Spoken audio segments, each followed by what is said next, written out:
take a leave of absence from walking by the sea. There's a path I'll take with so much at stake. Just try to understand this is not a mistake.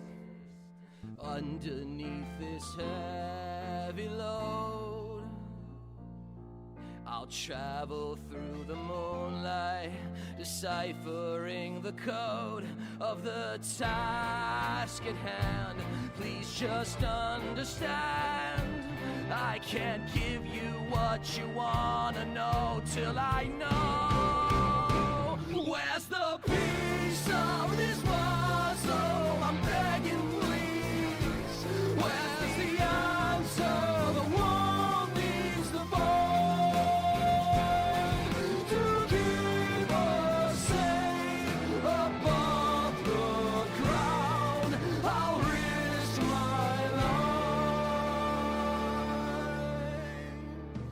Hopefully I can claim the key.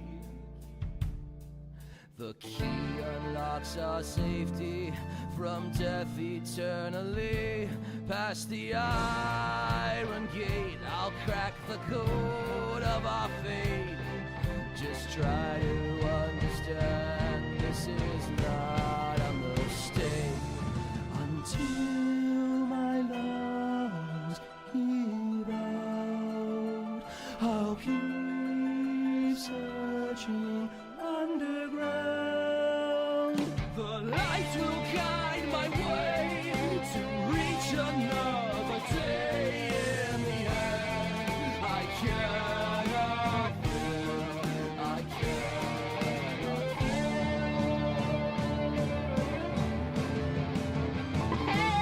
Where's the piece of this puzzle? I'm begging, please.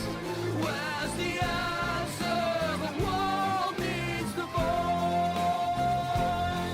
to keep us safe above the ground. I'll risk my life. I'm drowning with uncertainty. I'm drowning until I find the key. I'm drowning till I find the answer dropped in the tide. In the end, I cannot fail, I cannot fall.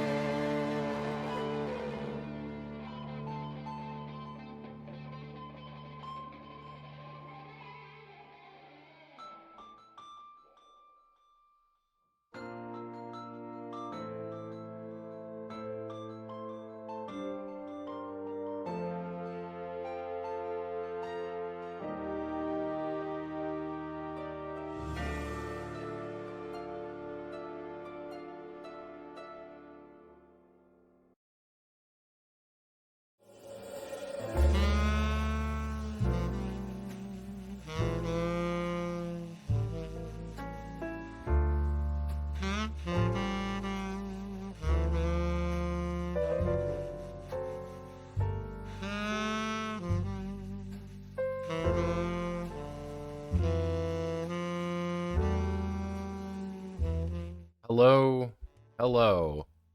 Yes, here we are. How are you all doing today? My name is Notepad Anon, and I write games for fun, but we're not writing a game today. Instead, we're going to be going over one. Hello, everybody. Look at Yazeba's Bed and Breakfast. A game written by one of our favorite people. We love J Dragon here in this household. We're a big fan. Hello, Moon. We are a massive fan of the J Dragon experience. Yazeba is strange. J is strange, and J self is strange. And I called Wander Home very specifically a game for the socially stunted. And that's just something I believed in. That Wander Home, the popular tabletop storytelling shit show, was an incredibly good game for those who are completely socially stunted and don't know what games are. This is Wunderhome. However, we cannot escape Possum Creek games and the saga of tax evasion. Instead, we must learn more about them. So, who did Yazebas? What is a Yazeebas? What is this thing? What is this cryptological nightmare? This 500 page book. 250 megabytes of unrestrained Yazeeba-ness. What is this thing? This has to be massive, right? Like, this has to be a big and important thing. He's based out of Philly, therefore it's the worst shit imaginable. It's like, this has gotta be good. I mean, you can obviously tell it's good because it's been manufactured in China, and China is known for its vast qualities of goodness that come out of it. Hand-stitched by the Uyghur camps. It is so important that you know that. It is so... There were multiple, you know, children making sure that you get your Yazeba's bed and breakfast. Yeah, so this is as you can kind of see, you know, written by a bunch of different people, edited by a bunch of different people. Avery Alder is invested in this because Avery Alder's in everything that I see bad in life. Mechanical art by a different person, character portraits by different people. There's actually quite a amount. I don't want to word this. There is a lot of people invested in this, and if you notice, almost all of them are artists. So, yeah, this is a 500-page book. This is a 500-page nightmare. But what is it? What are we actually dealing with here? What are we actually dealing with here, fellow tragedians? What's the gimmick? What's the thing? There's got to be a thing, right? You're not just going to throw a 500-page book at us, Jay, and say, "Mary, fuck you." No, that cannot be the case. Well, yeah, Yazeeba's here is a little bit interesting. So if we go to Yazeeba's bed and breakfast, Possum Creek Games, and if we go all the way over here, this is the Indiegogo. Yes, this was actually an Indiegogo. This is when Kickstarter was like, we're going to do like a bunch of blockchain stuff. They were like, hey, for Possum Creek Games, we are going to go to Indiegogo instead.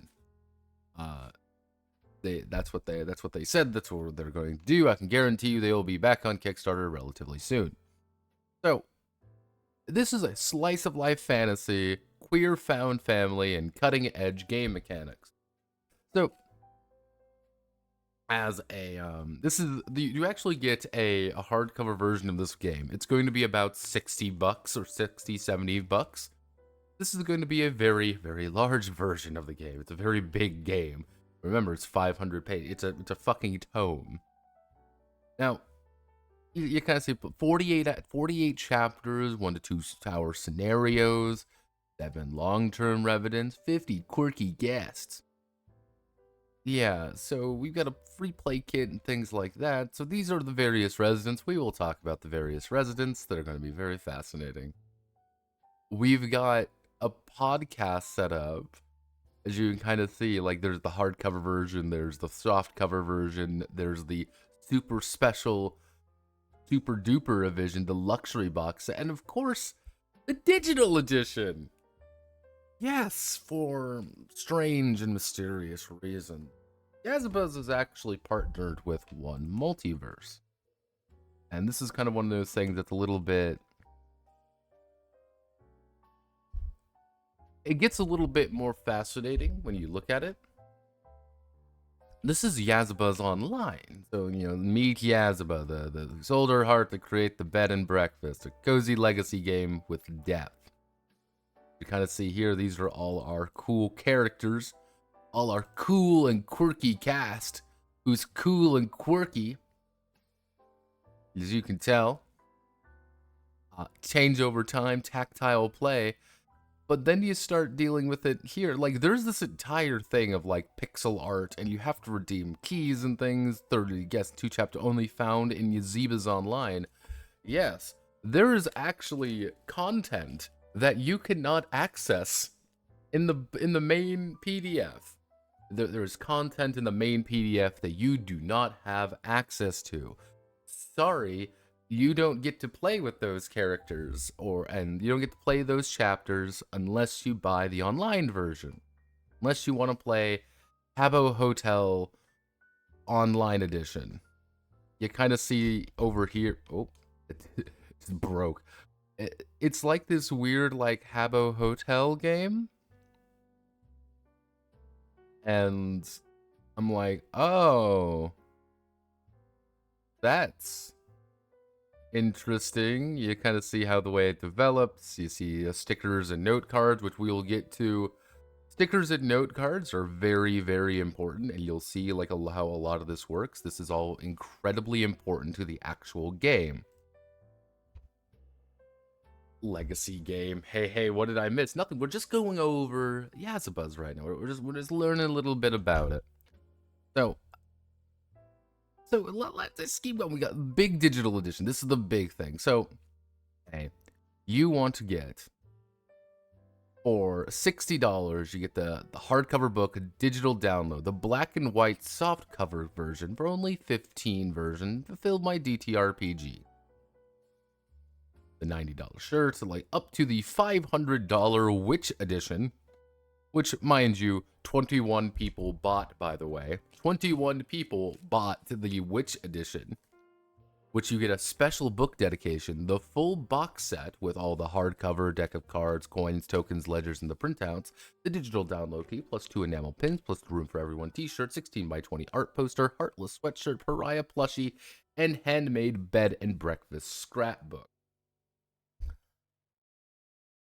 Multiple stretch goals, as you can kind of see. Like, they were going to be like, hey, bigger versions, bigger this, expand the box set, full page interior art, additional merchandise. Yes, that was a tier. That was a tier that you could, if you got up to that amount, they would add in extra merch. Oh boy, you don't get the merch, you just get it. So if you got to 300,000, everyone gets a hefty tip. They did technically get this. Who knows if Jay paid it out? 350,000. There's the OST. This is our total tool to empower the Haith Grant. Yes, the Haith Grant, because they did put out literal grants for Wanderhome content, even though I don't really know who the fuck wrote Wanderhome content. Yeah, as you can see, we put $20,000 toward a strings-free grant for writers, artists, podcasters, and other folks to help them expand the world of Yazeeba. This is one of those funny things of, this is personally my favorite. Brennan Lee Mulligan of Dimension 20, the Funage College Human Man. What you hold before you now is not merely a book. This was before anything got funded, mind you. It is a spell, a true working of magic of the world, carefully woven by Possum Creek Games TM to bewitch the reader and transform them to a place both familiar and yet beyond imagination. Yazeeba does the impossible, uniting multiple incredible and unique play experiences under the same roof of shared storytelling, such as that you fall in love with this incredible work over and over again, all while never leaving hearth and home. Brennan Lee Mulligan did not say that. I do not believe Brennan Lee Mulligan wrote that out without a fucking gun to his head.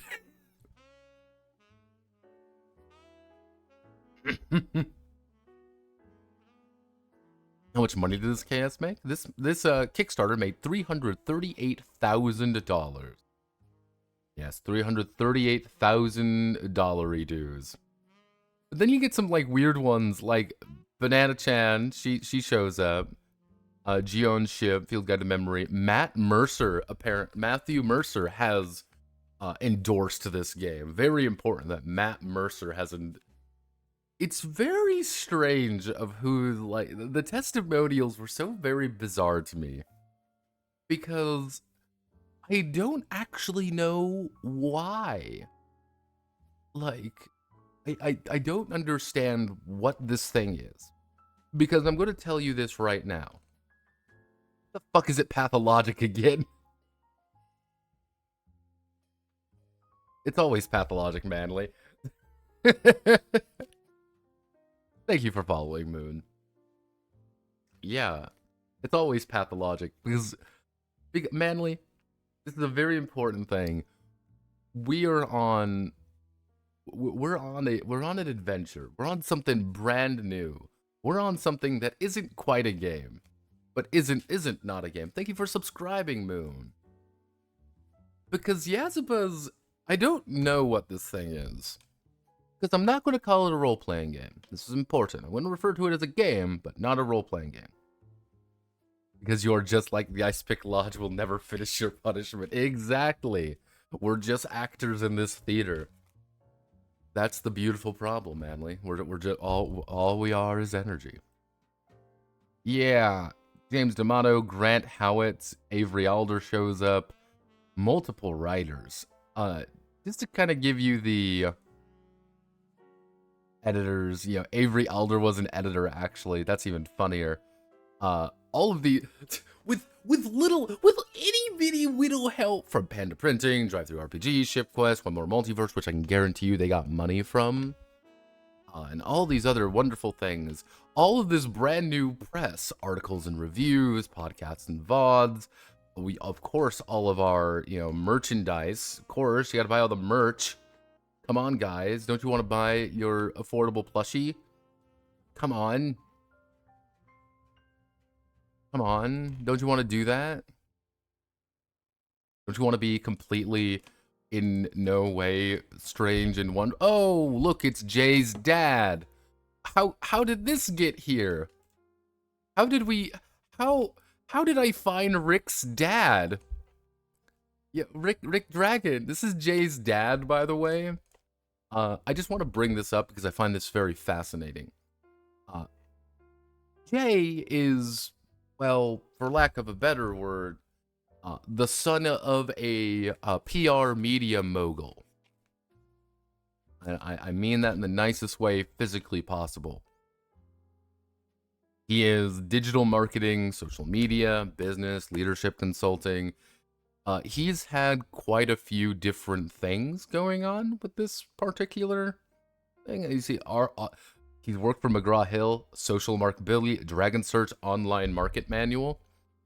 There's actually a lot here because this is his SEO company. This is the thing that he actually, one of his founding things, you could say.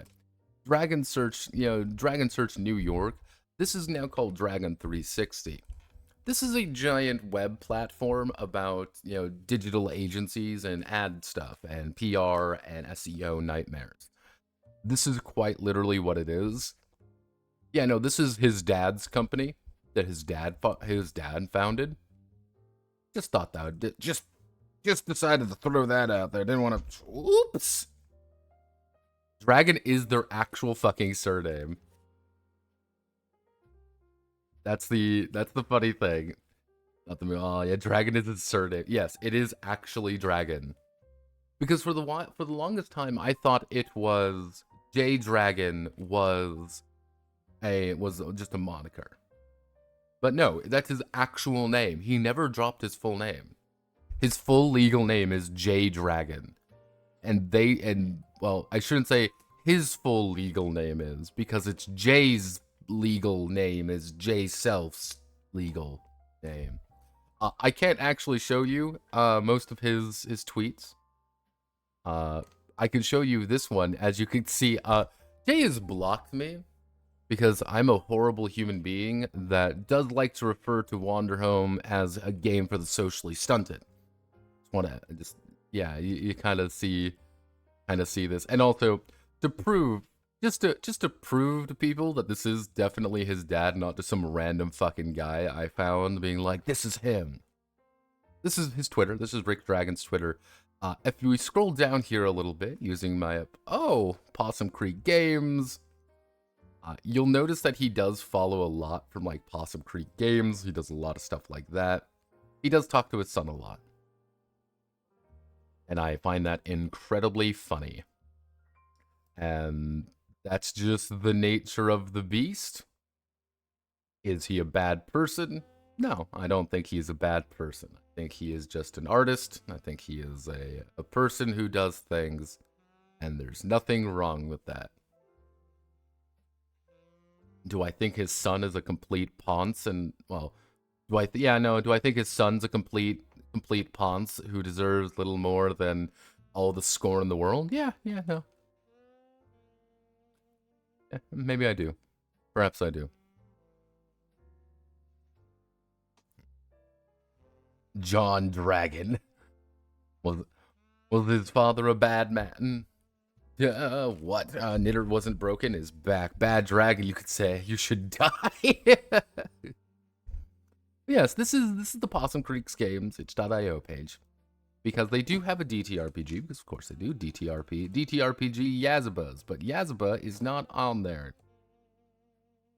Yazeba is not on there yet, but it will be on there, because of course it's going to be on there.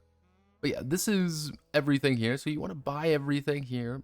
Nobody knows about their other games, because they do have other games, but nobody gives a shit about them because they weren't popular. Wander Home just made a shit ton of money, and everything else is complete meme. And for some reason, people think Jay is this fucking guru when he just leveraged his dad's money. So, this is Yazeeba's Online. This is how you have to buy the game. The most anticipated RPG of 2022 came out relatively recently. Yes, so the most exciting upcoming RPGs. So, to actually buy the game,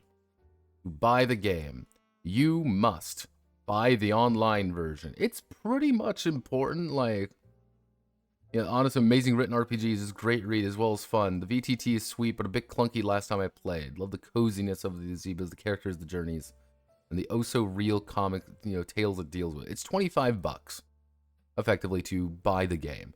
And you get the online version, so that's what you're supposed to play. I genuinely do not think you're supposed to play the game on the table. In this one, he also does cite himself as as an endorsement, which I find to be hilarious. I feel nothing but pain and agony toward mine every day. But yeah, unlock guests and make your own. Wow! Want to play offline? Wow! Wowzers, everybody! It can't be as needlessly complex and dumb as it orders to buy in the Marvel game. So, let's fuck it. I mean, what I myself think my product is quite good. But yeah, this is the full thing. All the team members. Yeah, Jay does not have his. Jay is a queer disabled TTRPG game designer located in upstate New York. But his company is actually based out of Philadelphia. Jay writes games about community and all these other things. Let's see. I think I got blocked by you. I think I got blocked. Yeah, this is one of the writers. Do you have any game experience? Probably not. He never blocked me. He's on all these other things. So we're looking. This is actually, if I remember correctly, yeah. Nightling Bug here is actually one of the people who Jay effectively said does not actually play games. Yeah, or that could have been another one. But she's pretty much the other main person behind things. Art directors, art. Dominique Dickey. We've actually talked about Dominique Dickey before. We've talked about them a little bit because Dominique actually wrote for Thirsty Sword Lesbians. She wrote one of the worst ones, but don't worry. Quality is we're not looking at quality here. We have a narrative editor, Kazumi Chin, one of the few men on the team actually, is a mechanical editor. We can't actually say it's men though, because he's too busy drinking cum. And of course, we have Avery Alder, our very favorite person. We love Avery Alder here. Yeah. Welcome to all of this. It's so intoxicating. So fascinating. I find...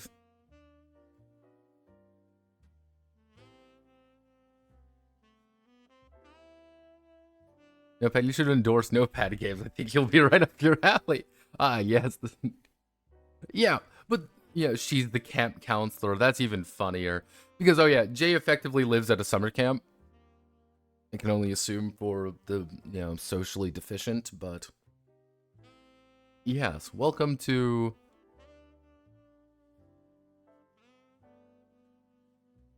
Emphasis on camp.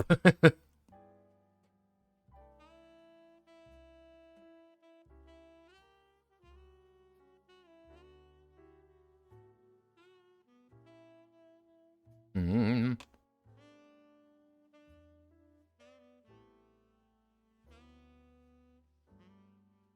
No, it is the same Jade. No, it's the same guy. That I've never encountered another J Dragon. Unless someone works at Polygon, which he has written articles for Polygon before.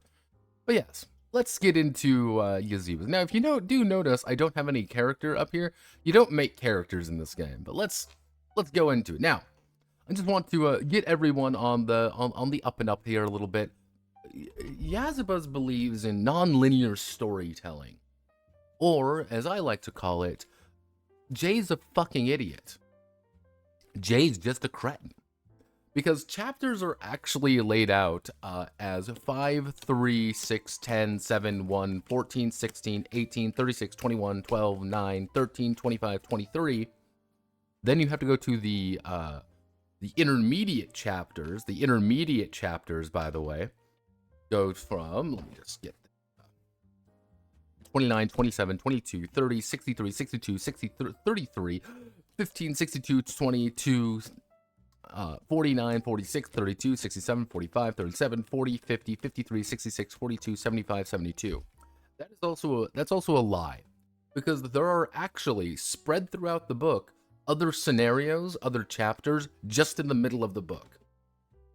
Because in an effort to be creative, Jay just made the worst thing imaginable.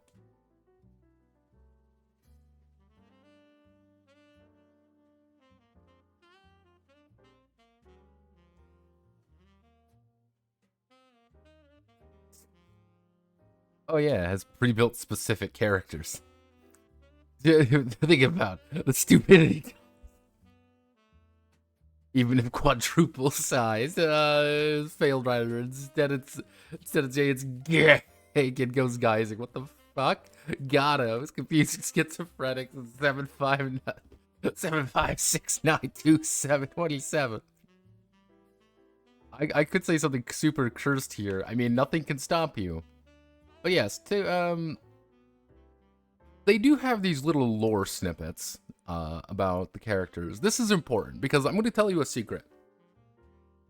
You must be invested in the character to give a fuck about Yazeba's bed and breakfast. If you do not care about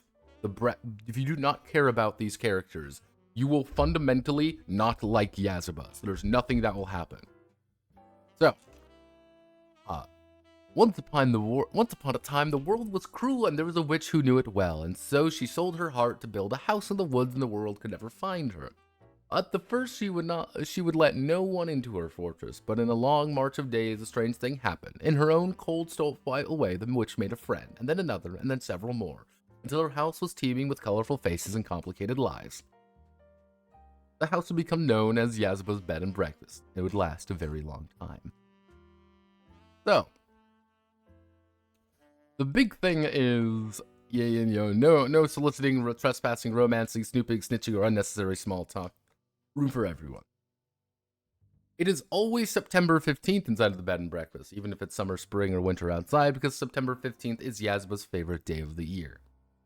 Now, it's anything you wanted to, but it's frequently near the cozy village of Vale Ridge, somewhere on the East Coast, sometimes in the 20th century. Now, they don't tell you where in the 20th century, so I can only assume that this is 1932. Yazeba believes in racism. Now, every room is always next to every other room, So you don't actually define anywhere like that. That's not important. The idea is the bed and breakfast is always there whenever you need it, and everyone has a room except the main character, Gertrude. Gertrude is the main character of the entire work. This is the most important thing in the entire world for you to understand. Gertrude is the main OC Donut Steel main character. She's also the most boring character. You have our dramatis personae. We have Gertrude. Girl ran away from home. She sleeps on the dryer. We have Sal, the weary young adult who once studies as Yazeba's apprentice. Hey Kid, Death. Parrot, a gallant knight, because it's a Chrono Trigger reference. That it's literally just a Chrono Trigger reference. Emil, it's a robot housekeeper. Yazeba, the owner of the bed and breakfast. Well, technically, what we should do is, if you give me one moment, I need to. Tumblr version. What happened in Paducah, Kentucky? Propose. What happened to Paducah? Yeah. Activation code for the Chloes. Who are you? I'm the Lightbringer. I'm the Lightbringer. Ronald McDonald. Jesus, don't remind. Oh, we're dealing with some of that things mentally checked out. What trauma the experience? Mirth or chicanery? Sorry, everyone. Yazeeba's bed and breakfast is just a Better Call Saul episode. Yeah, technically, it says, oh, well, this is a dramatis personae. You can't play the Moon Prince. Sorry, Moon Prince fanboys. You are unable to play the Moon Prince. So, let me just, let me see if I can find, let me just grab something real fast here. I just need to make sure that we understand that we cannot play the Moon Prince. Moon Prince is cringe, so we're going to put a big black bar over him. There we go. We cannot play the Moon Prince. So the Moon Prince is gone, everybody. What I mean by we can't play the Moon Prince is because we have not unlocked him yet. We have not unlocked the Moon Prince. So sorry, everyone. You may be saying, man, I really want to play Moon Prince. No, you don't. You can't. You gotta unlock the Moon Prince. Bitch. What the fuck are you doing? You didn't unlock the Moon Prince first? God, this is literally unplayable. So, yeah, Yazeeba's post-traumatic stress experience, Requiem. Yeah, it's a bit of that. It's a bit of that. So, it's many things. It is exactly what you want to do. If you're the concierge, you're the caretaker of this book. You only need to equip yourself with the cast and the flow of play as outlined here. Because this is a 500-page book, but you can summarize the game in about 5 minutes. So to start, you need to pick a chapter and follow its rules, because every single chapter of this book is actually different. In every chapter, you're going to have a few specific characters. So you're going to have a number of characters who are always required. And you're also going to have any characters that want to kind of join in on the fun. So you could say, hey, this is a scenario only for Gertrude and Hey Kid. But anyone else can show up if they want, and they do things. But it's mostly for Gertrude and Hey Kid. Hey Kid! Now, every single character, we're just not going to talk about the unlock thing.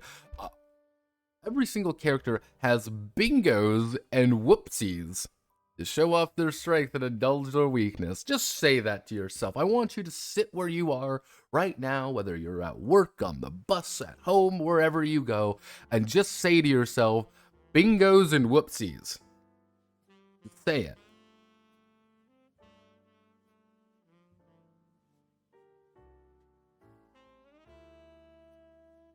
That Possum Creek Gray Rabbit, it's like the whole possum thing. It's like the whole thing is like rad cool crowd and multiple layers and surface of, ooh, I'm trash and punk and trash. Under the real bizarre, we hate hillbillies, but we're the real hillbillies, working class imposters. Yeah, Princess, yeah, yes. It is the strangest shit. I am not crazy. I know he swapped those numbers. I know it was 1, 2, 3, one after the other. As if I could ever make such a mistake. Never. I just couldn't prove it. He covered his tracks. He got that idiot out itch.io to lie for him. You think this is something? You think this is bad? This chicanery? He's done worse. This Wonder Home game. Are you telling me this man just happens to write like that? It's all...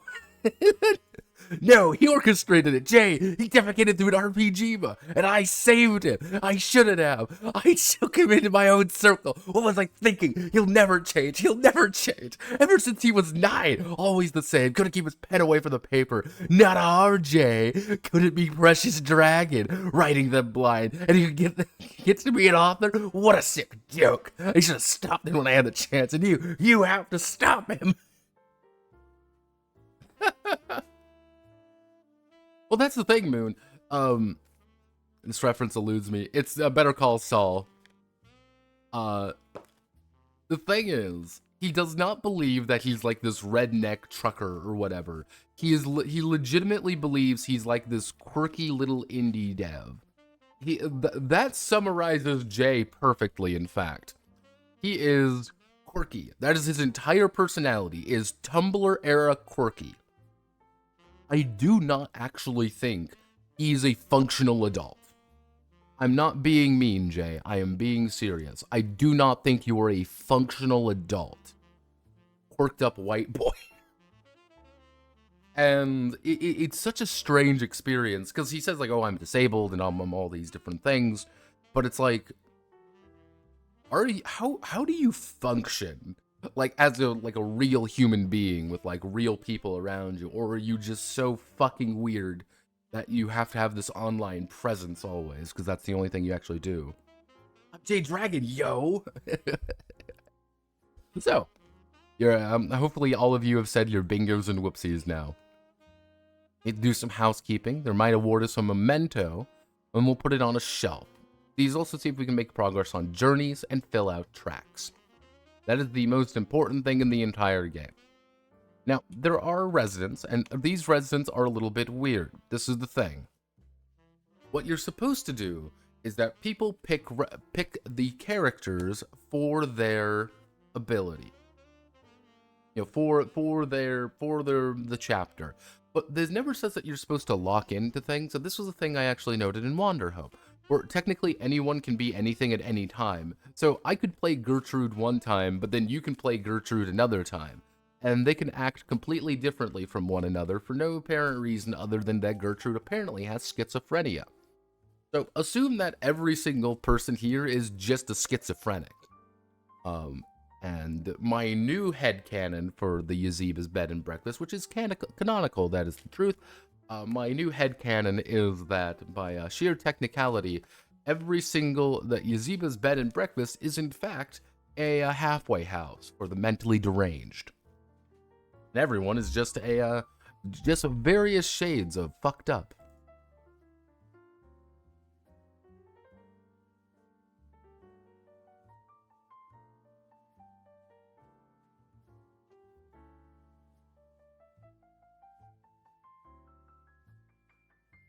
This Gertrude is racist today.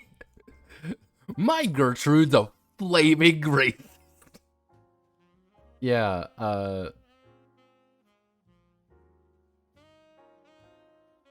yeah, so you've got your guests. So this is the big thing. Your guests are random characters. They aren't important. You can lose guests, in fact. This is a very important idea. You can lose guests. But if you complete a guest, not only are they away, but you also get things for them to unlock new things, which is very important. Always cycling things out. You can, again, as noted, every single person here is a flaming schizophrenic. Yeah, by virtue of being the idea that, yeah, split among guests, multiple player. Yeah, every single person can be split up. Everyone's insane. That's the only, like, logical solution that I've come to this. You also have the villain, Rag and Bones. So the concierge is the facilitator, the narrator, and the bookkeeper. But there isn't really a GM per se. You're still playing a character as a concierge. You're still playing a character. So I might be the GM this time. I might be playing racist Gertrude. You might be playing someone else, and that's how it goes. Everyone is Gertrude. Most important thing, gaggle. But I die. Thank you forever. Thank you forever. A gaggle. Like your gaggle of friends. Well, GM stands for Gertrude Mastada. Yeah, you're the bookkeeper. Yeah, the bookkeeper is very important. You have to place stickers into your book. I hate legacy games for that, is that you have to place stickers into a book, or you have to, like, ruin a board or something. I hate that. Loathe it. But that is important to this. And preferably, I would get the book and throw it into a trash compactor, or even better, the fire. Character sheets. Every playable character is represented by a character sheet, which tells us a little bit about them, suggests some action they might take in any given chapter. So, what do they do? Nothing too important. Every character has a name and some pronouns. You can find some little illustrations of the character throughout the book. If we want to play that character with a different name or pronouns, we simply may. Imagine our characters looking however we choose. So, the thing is, if you want... This is a funny one, because Jay hates... Jay and the writers or whatever. I'm going to blame Jay for most things, because he's the face of all of this shit show. Jay has this beautiful tendency of not wanting to step on your toes or make hard decisions. Remember when I said you don't make characters, you don't do anything? You can play, oh, I'm playing Gertrude, but Gertrude's name is John, and they're a 6'5" black man. That's how I am identifying Gertrude today, as a guy named John. And it's like, oh, it's Coach. I can just play Coach if I want, from Left 4 Dead. Because, again, we can't... Oh no, you want to play? Oh no, you can do whatever you want, please don't hurt me. Oh no, I'm so scared, please don't hurt me. Oh no.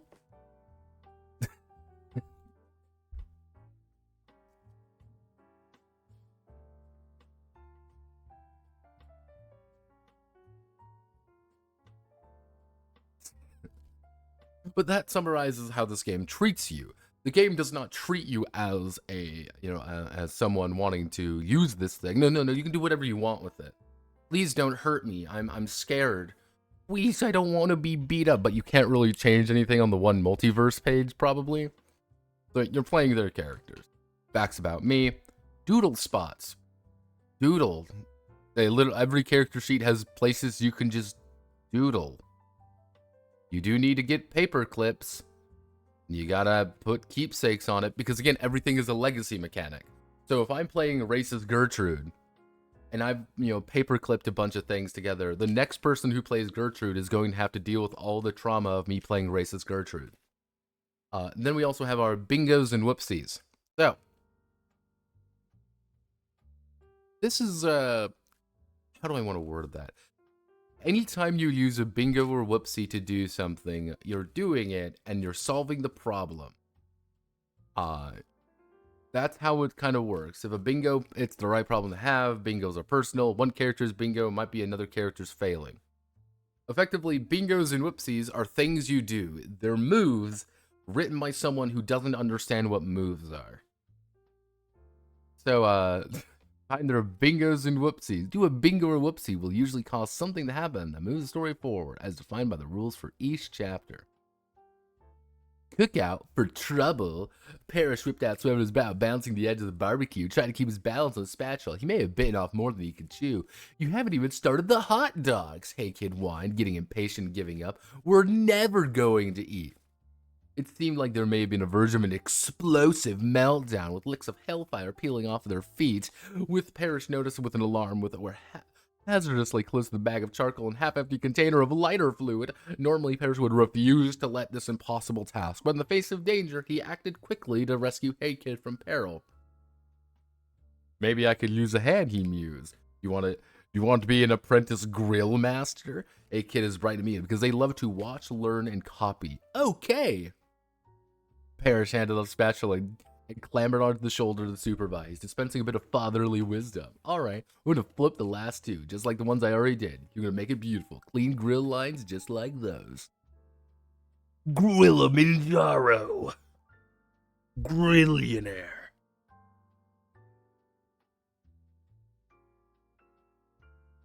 But that's, see, it looks like Guka. Yeah, again, manly, if we assume that Yazeeba is just the home of the mentally deranged, Parrish is just a Vietnam vet. He's a little bit too old. He dispenses fatherly wisdom, and he's fucking kooked. He's kooked out. Doesn't know what's going on anymore. He's just like, there's gooks in the trees. You know, the second you say something Vietnamese to him, he's gonna fucking kill you. That it's gonna trigger some instinct in his heart. Hey kid committed a hate crime, has to pay the hay fine. Yeah, hey kid becomes a hey teen later for maximum fantasy.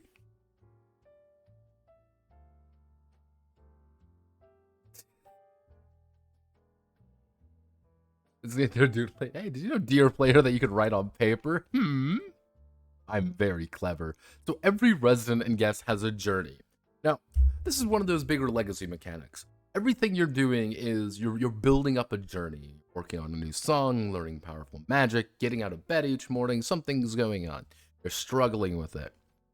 And the more you advance toward it, the more you're going to complete an objective, you're going to get something for it, or you're going to get a memento for it. You can pick any chapter all you want. Each chapter is a standalone story, also fitting the great tapestry of the bed and breakfast. Totally okay for new players to hop in just for one chapter.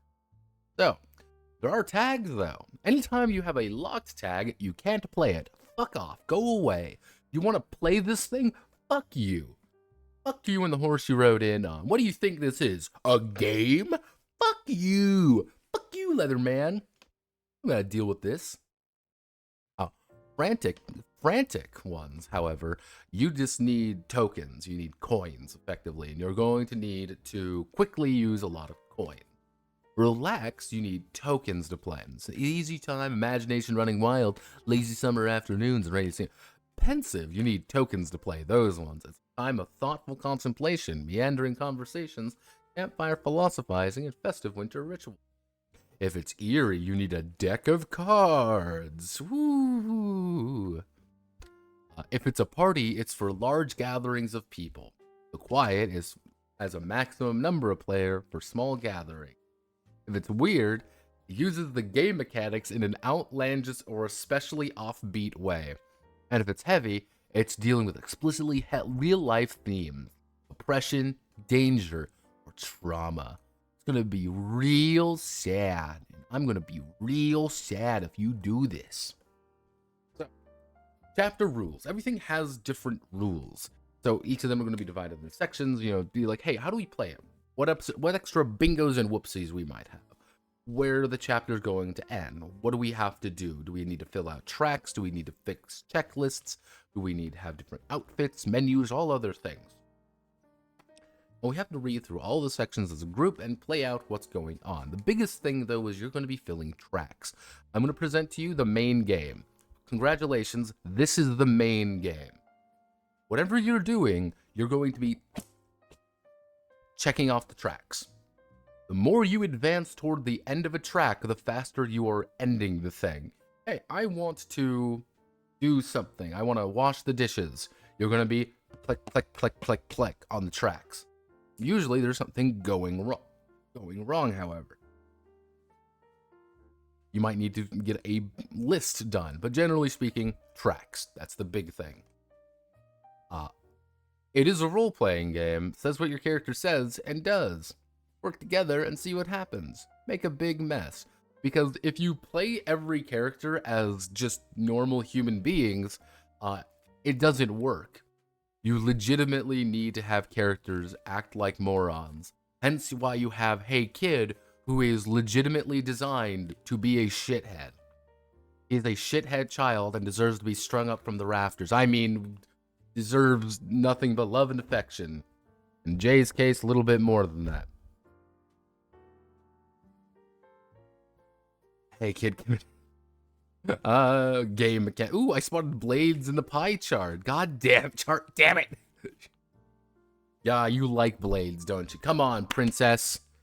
You love blades in the dark. We all love blades in the dark. It's the most innovative game ever. Second only to Shadow Dark. Come on, do the blade shaker. Come on, dance. But tidy up afterwards. Yeah.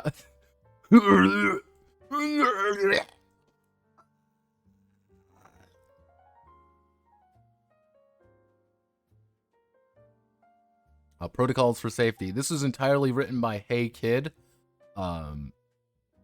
We do have about all rules are the same. Even the rules in this book are just like bedtimes or calendars. You can just ignore them if it makes you happy. I love this rule because it says everything about anything can immediately be said no to. It's my favorite. Yeah, no one can make you do anything you don't want to, even if nasty grown-up tries to make you take a bath. About take backsies. Everyone can always do take backsies. And of course, about bumps and bruises. About indoor voices. About cooties. About other safety tools. Sometimes I like to feel extra safe when I'm nervous or in a new place. I've seen a bunch of cool stuff on TV, including X cards, lines and fails, script change, Adam Kobol's weird sex accusations, and other safety tools if you want to feel super extra secure and you're playing with strangers you don't know that well. These can help too. You can look them up on the World Wide Web. Look at me, I'm Hey Kid. You know, again, and that's hard cut. Hard cut to a fucking guy, fucking straight jacket, just, rocking back and forth in just a little fucking prison cell. The prison guard comes up. Hey kid, wake up. Food. He ain't moving. Hey kid. He ain't moving. Hard cut end. I like my version of Yazeebas.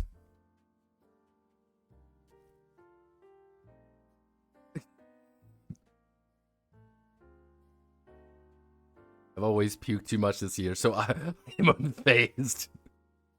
I didn't know that this would be a scary game. And yeah, make the game better, change ignore parts, but the GM part is usually closer to the end of the book. I'm usually dissuaded from reading them, and this is just like page 20 or something. Yeah, ignore the game rules if you want law. Because there is no true GM, Manly. That's the funny thing. There's no true GM. Because again, everyone's playing the same kind of character. It's not like I'm the GM, I'm going to narrate what's going on.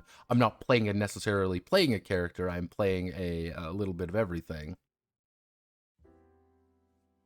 So, housekeeping. Everyone has a journey. Everyone will check, boop, boop, boop. If you check off items, you accomplish or acquire them, good job. If you've done it, you're going to create new bingos and whoopsies for the characters, add a little emotional moments at the end of the next time they're played, or you might just get rid of them. Which I assume you're just supposed to rip the character sheet out and fucking paper airplane it away. But once it's done, it tells you how to replace it. Sometimes you just won't, other times we will. And there are different kinds of stickers. We have square stickers and circle stickers. You did buy the sticker sheet, right? You didn't. You motherfucker. You stupid fucking cuck bitch motherfucker. You motherfucker. You didn't buy the fucking sticker sheet. You did not buy the official fucking sticker sheet. You didn't buy the fucking sticker sheet. I'm gonna fucking kill you. I can't believe Notepad made Jay starve by not buying the stickers. Fuck this game. In fact, you don't even need to play the game. Just roll a d6 and do fuck all. I don't care. That will be $30. Yeah, it's very non-committal. It doesn't matter. Nothing None of this matters. Nah. None of this matters. So at the end of each chapter, we have one material left over. These might include cards, tokens, dollars, or other piles of game mechanics that don't go anywhere else. They become leftovers. You hide them away in our journeys, and we use them to mark off progress. You take different tracks. Sometimes you'll use them for different things, like drawing pictures or filling in shapes as your journey directs you. Your journey doesn't have use for leftovers. You can spend them on loose and unsorted tracks. Yeah, that's one of the big ideas, is that anything that is left over, you're applying to the character, or you're applying to unsorted tracks to do different things. So spare journeys, which is just everyone can do it if you want. If you don't want to, ha ha ha.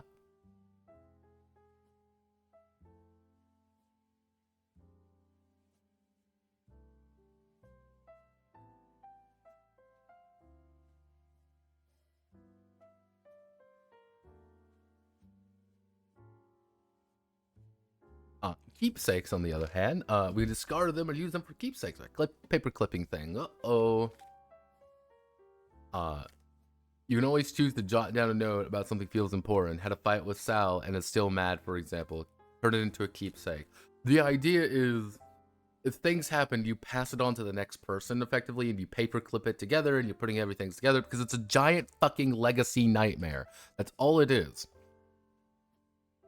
Yeah, RPG, bitch. Bitch. This, however, doesn't work in certain cases, and we'll talk about that because of timelines. So, shelf is an empty space that can hold mementos. Now, you get mementos by completing objectives. You get mementos by completing chapters or completing things, and what you can do is you can slot it in there. You put the little sticker right there. Here, I'll make a little sticker just to show everybody. Let's see, what would be a good sticker to put on there. Let me just put my perfect. This would be an ideal sticker.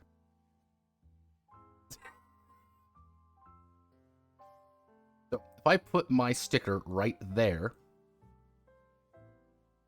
I've completed this objective. And because I did it, I unlock a Grackle McFran on page 199. If I have any spare stickers lying around. So that's it's like I go boop, it's right there. Congratulations, everyone. We have truly shelved. That's legitimately how it is. That's what all mementos are. The entire thing is just what it is. Go grab a little flower wherever you're keeping them on your little sticker sheet that you bought. Because if you didn't buy the sticker sheet, Jay is legitimately going to go hungry, and we've already fed him half this fucking fridge. Please. They are different, circles and squares. The circle ones are different than the square ones, and oh no, there's clutter stuff. You might get more carrots, but we need to figure out what memento you get if you don't have any more carrots. Oh no! You don't know. If you play bed and breakfast for a long time, you'll run out of nooks to put mementos into. What do we do? We're gonna use them to decorate the book pages. SpaghettiOs! Locked materials are locked, and they're different. I'm gonna try to keep them a surprise, or we can unlock new material unlocking things. Yeah, so you can unlock things if you want to play again. Can I keep him? No. Play philosophy. Chapter 2 is told before his beloved collection. The story of Yazeba's bed and breakfast has been told before. It was a beloved collection of middle grade chapter books in your local library was always missing some issues. It was a cable cartoon show the network didn't schedule regularly enough. It was a sprawl of elaborate fics collected on fan forums and bulletin boards. All of those original versions of Yazebas are gone now. What's left is our collective memories. Memories. There is no such thing as canon. There is no such thing as chapter order. Nothing exists. You can cheat, but you shouldn't cheat, because you just cheat if you feel like it. There's nothing wrong if you don't want to cheat. Again, so racist Gertrude is fine. You are free to interpret characters again differently. Incarnation has been true. The illustration book don't exactly cover the novels, or like the characters in the cartoon, or like the drawings posted to the bulletin board. They're always free to expand upon and embrace further aspects of characters' identity. Maybe Sal is biracial, Parrish is gay, or Hey Kid uses ASL. If it feels authentic, it doesn't erase what already represent. Interpret them how you feel, right? However, you can also just erase what they already represent, because that's just an option you have. There's nothing wrong with that.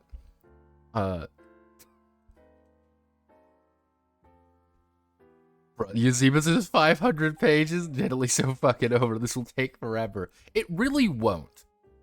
Here's the thing.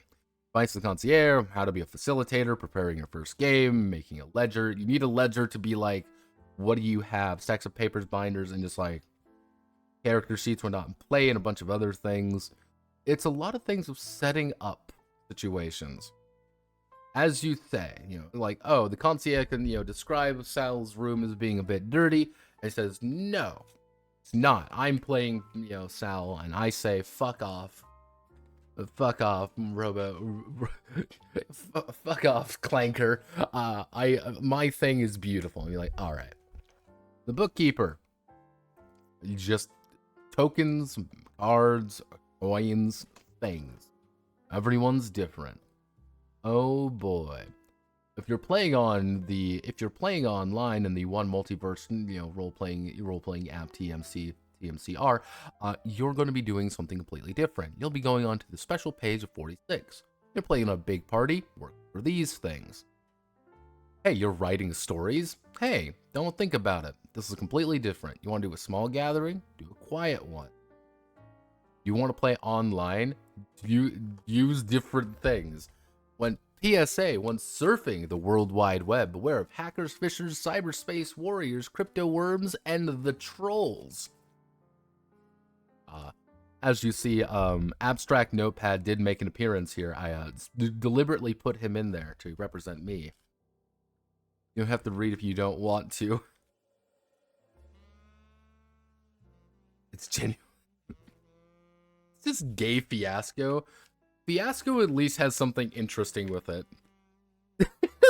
Blood game has options. Clank. So, however, there's other ways to play if you feel like it. If you don't feel like it, there's Sal looking like he's given up hope. There's Toad. There's Hey Kid, and they're splashing in a puddle. And there's a child this is a man who has given up. This is clearly one of the orderlies looking at like their outside time as a Vietnam vet. Toad is having a fucking PTSD flashback. Hey Kid is currently having an epileptic fit, and Sal look like he has given up hope. You know how it is. So, this is Gertrude. Gertrude is the main character. This is an important thing to know. She lives on the dryer. You may say, what do I mean by Gertrude is the main character? There are entire chapters dedicated to just Gertruding.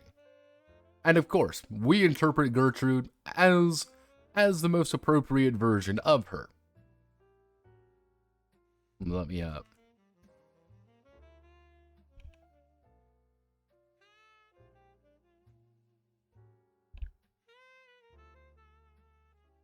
Because remember, everyone, real friends really care about one another.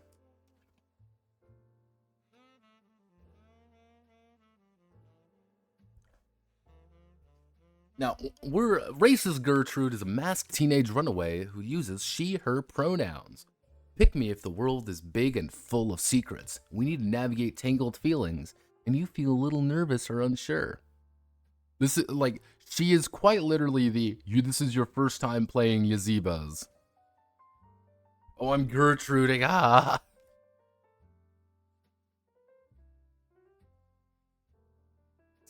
Perishing is perished all over the Yazeeba. Racist Gertrude. What is unexpected? Just racist Gertrude. But yeah, this is what I mean. Facts about me. Add them or cross them out when they're no longer true. I'm a moody teenager. I'm anxious all the time. I don't have a lot of friends. Feel terribly insecure about my gender and appearance, so I wear a mask to hide my face. I'm confident Yazeeba does not like me, or Yazeba. I'm going to keep saying Yazeba because it's funny. I plan on finding somewhere else to stay eventually. Bingo! Keep a secret that I really should keep. Show off a cool skill that people didn't know I have. Give a very genuinely sweet compliment. Give a genuinely sweet compliment would be a lot better to write. Make myself useful. Make a place for myself. However, your whoopsies are things like reject the help of someone, take on more than I can carry, mess up something I thought I could handle, doing the worst of what's going on. These are my hearts. Cross them out, fill them in, circle them, add more, whatever else you want to do that feels right. You just, this is the fuck you got mine ones. Just put a little heart. Just put a, why don't you put a little heart? You put a little, you know what, everyone? We're gonna put a little heart there. We're gonna add a little bit of flavor for racist Gertrude's life. This is important. We're gonna add our own little heart. Are you ready, everybody? The Rizib.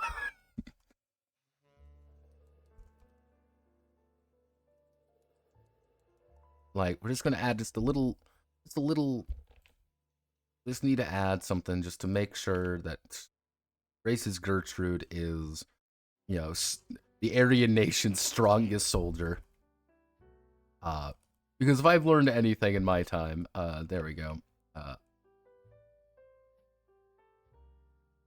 There we go. Because I mean, all I'm saying is this looked like white race savior 999 on the internet. I can respect this. There we are. So generally speaking, you know, the strange land, I don't really have a place here. That's a safe place to crash for a while. The idea is check off any of these things when they happen. Find a job to do. Help people out. Help one of the guests. Impress one of the other residents. Make a close friend at the B&B. Do this, or Yazeeba acknowledges my efforts. Hey, once you change the facts about me, unlock the Gertrude's bookcase shelf, and replace my journey with the witching path. This is Hey Kid. I'll let you know. This is originally J Dragon self-insert OC. Gertrude's experience was a bit more than I thought. Hey, I'm right shit on those things. A micro celebrity career out just to dab on Yazeeba. Again, but that's the funny thing is I can do whatever I want with Gertrude at any point. It does not matter. You died base and lived long enough to become like Yazeeba. Why Gertrude's fucking hobbit hair? Not, I don't know why, but this is Hey Kid. So Hey Kid, this is not the original interpretation of Hey Kid. Let me bring up the OG Hey Kid, because this is because remember, this is J Dragon's OC. So we're gonna do Hey Kid, Yazeba's bed. So the original one was this. As you can kind of see by his outfit, they did force him to change that. Because yes, Hey Kid's original bling was sus as fuck. Sus as fuck, that's what it was. Is legit called Hey Kid? Yes. That's his name, is Hey Kid. And I'm just gonna let this like linger a little bit. Like this was they actually had to legitimately give him a shirt. Like for the one multiverse release, they had to give him a shirt. But technically, if you look here, like the Hey Kids advice corner, like that's his actual like look, and it's very weird. The more you think that Jay here, the Jay does not look like this, by the way. Jay is Hey Kid, especially this version of Hey Kid. You're like, oh, Jay, SpaghettiOs. But hey, what do I know, right? Dang, J Dragon must like damn the exploits. Fucking yandere dev. Don't give me the fucking yandere dev. Wow, that's pretty old. Like, no yandere dev. So, demon child with a lot of energy and not a lot of sense, who uses they, them pronouns. Want to get up the mischief, the big kids are going, and the grown-up world is too frustrating. So, I live in breakfast ever since I was a little baby. I like to try new things. My favorite superhero is Neutron Gal. I like to talk about her for hours. Filling these out is really boring. Maybe you can do the rest of them for me. Whenever you think of something, thanks. Watch learning copy. Apply lessons to someone else. Run somewhere and get there first. Turn it upside down and make a new friend. Get impatient and give up. Mistrust grown-up who is trying to help. Interrupt someone to show them something I think is really cool. Have an enormous explosive meltdown.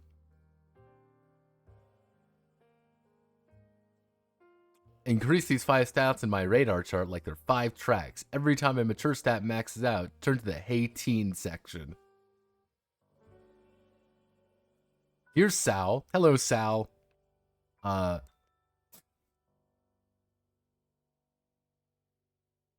Jay even impersonated Kid for 2 weeks to promote the game release. Holy fuck. He's like any other hillbilly folk impersonating children is bankrolled by his daddy RPG. Hey kid, think it's real. Why? Oh, Sal, otherwise known as the Bone Killer. What's with these people and fucking hair? Well, because this is important. If you look down at your leg, I want you to look down at your leg right now. I got my leg out, splayed out for the whole family. My leg is fairly hairy. I don't shave my leg because I'm a grown-ass adult male. And if I shaved my legs, I would look weird. But I don't, so I don't shave my legs. However, my theory is that the artist is compensating, if that makes sense. It's kind of like the idea, like, you can't just remove the leg hair. Like, you can't just remove it. Like, you've got to, like, clearly show what's going on. But the problem is, what they're doing is being a little bit too aggressive about it. So it looks really off-putting.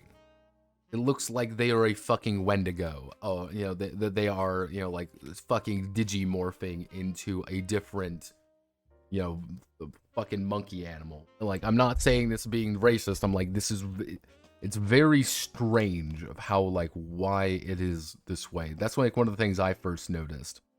But I guess it's kind of like the Tumblr nose thing, where the Tumblr nose thing really originated from, you know, it was kind of this bright red nose because they were compensating, trying to make it look more, you know, quote, accurate. Like, this has got to be more bodily autonomy or what, you know, it's got to look more bodily accurate. That's what I'm. And it just turned out to be a bright red nose, like this fucking Rudolph.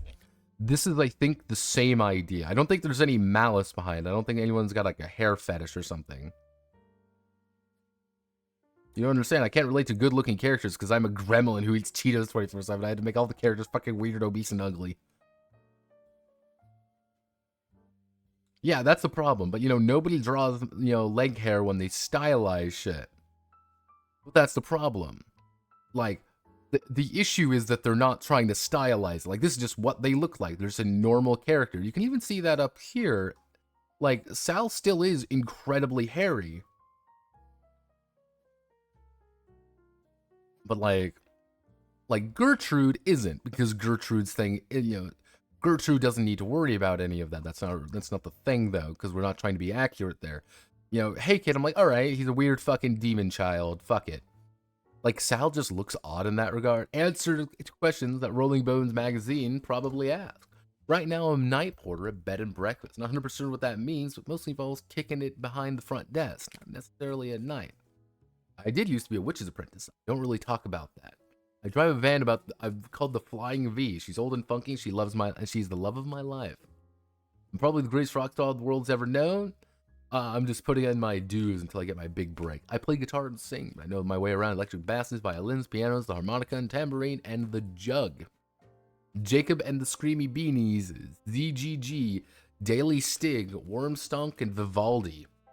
My actual inspiration, though, my friends back home and how beautiful place they live is. They're like family to me.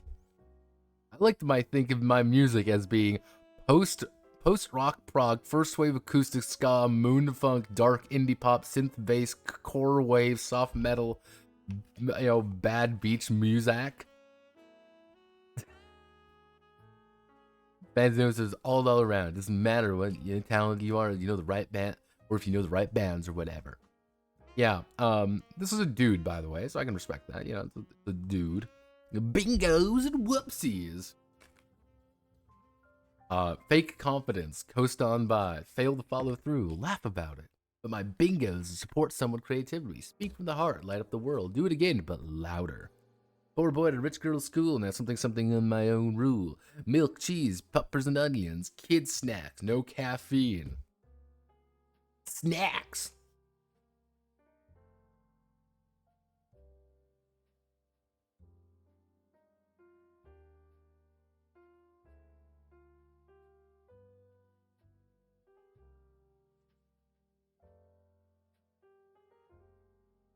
Yeah, this is Sal's track. Sal wants to be a musician. Perish is a knight turned into a frog. Brave frog wants a knight. Now the chef at the bed and breakfast.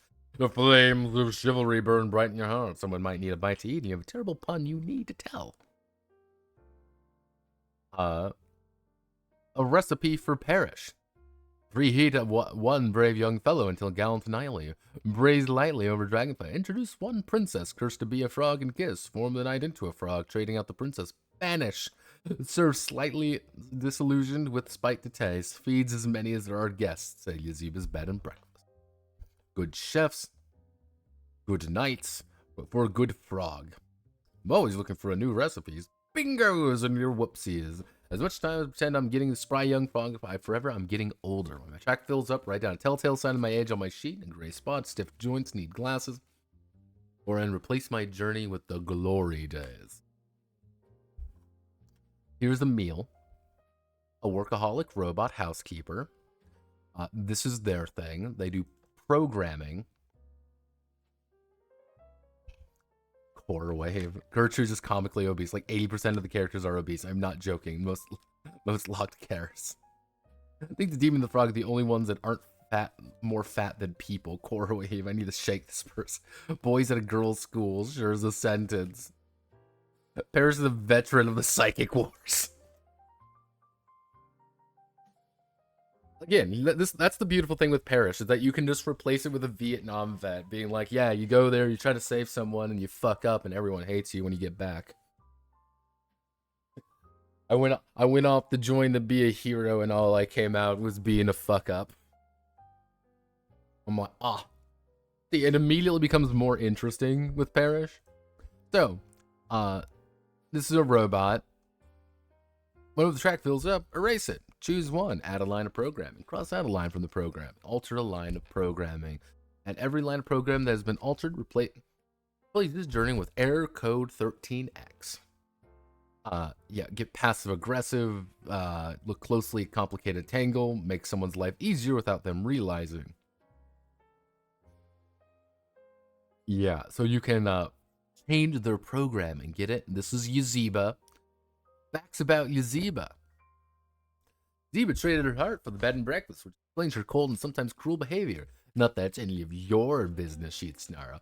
Before she sold her heart, she wrote a couple of books about magic of names. Neither of them are particularly good. Stop asking to see them. She's always busy with witchy business, although she doesn't work much actual magic. She's a funny way of cursing, like it always says, foes of fire, friends of fire.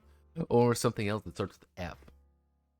Her preferred vices are expensive cigars, cheap cigarettes, dusk-lit rides through the sky on her enchanted bicycle. Deep down, she really cares. Bingos! Whoopsies!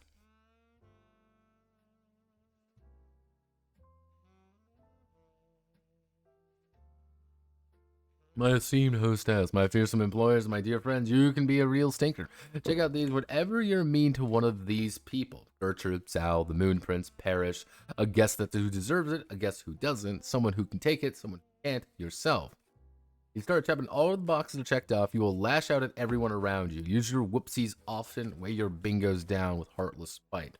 Chapter's end replaces journey with you're okay in that. You're okay in there? Yeah, that's what you gotta do. You gotta be in dick. So these are the guests. The guests are not permanent. They will go away. So this is what they do. Mr. Boggs. Mr. Boggs is built like a brick shithouse. Yeah, once my track is complete, it will give away to Cheerful Rainbow. I'll give the bed and breakfast my mysterious briefcase, and I'll go pursue a career that makes me happy. I won't come back, although I will send postcards. Though if you fill up this entire track, Mr. Boggs is forever gone, and you can never play him again. Monday, want your dreams, the fairy dream merchant. You do that, it's a completely different thing. They're a dick.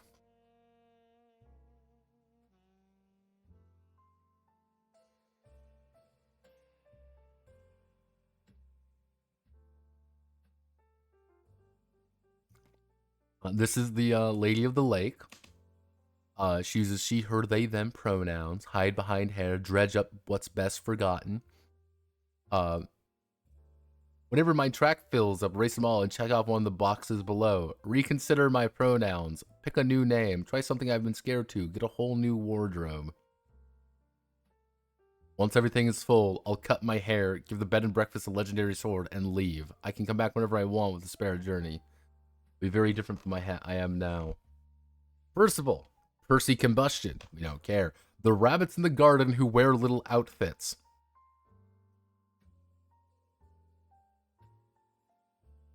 Once track fills up, erase it all and give the bed and breakfast a carrot. This is how, if you want to be efficient, you farm carrots with the rabbits in the garden who wear the little outfits. That's how you optimize. If you want to fucking max out shit, you fucking optimize. Come on.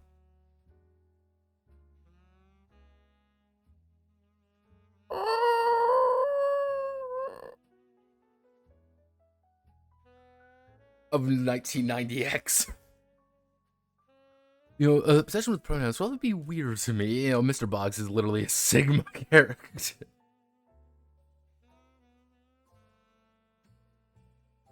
Yazeeba, the rabbits in the garden who wear little outfits, gone back.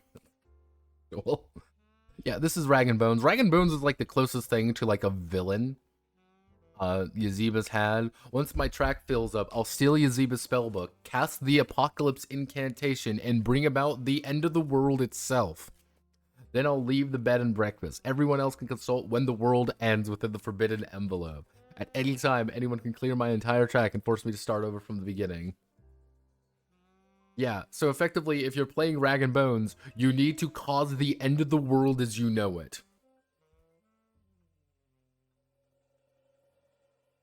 Ratto is a rat, my most faithful and only minion. She can talk, but only ever says rat.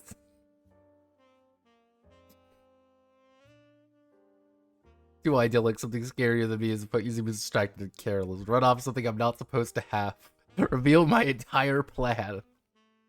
Lady Sharon Dusang, curmudgeon to bounce off of. I once bathed in the blood of a sinner with my gothic achievement dedicated to my glory and power, but my fangs broken out. Ugh. So I take a pride in vampirism. These days feels like more of an inconvenient chronic illness than a manifestation of my supernatural glory.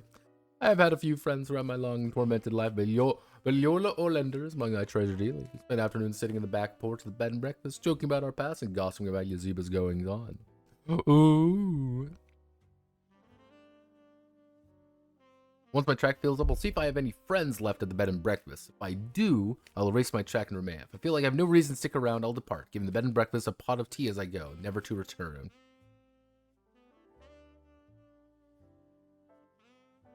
Yeah, so it's like, I don't feel like being here anymore. Explodes. Yola Olander, a very old shrub spirit who uses she, her pronoun.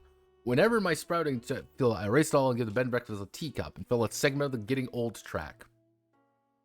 When the Getting Old track fills up, I'll give the bed and breakfast a pot of tea and leave the bed and breakfast, taking root in the garden and settling into dormancy. Yeah, this is the you're going to die ability. Yeah, that's my favorite one. If anyone plays Yola Olander, you'll eventually die.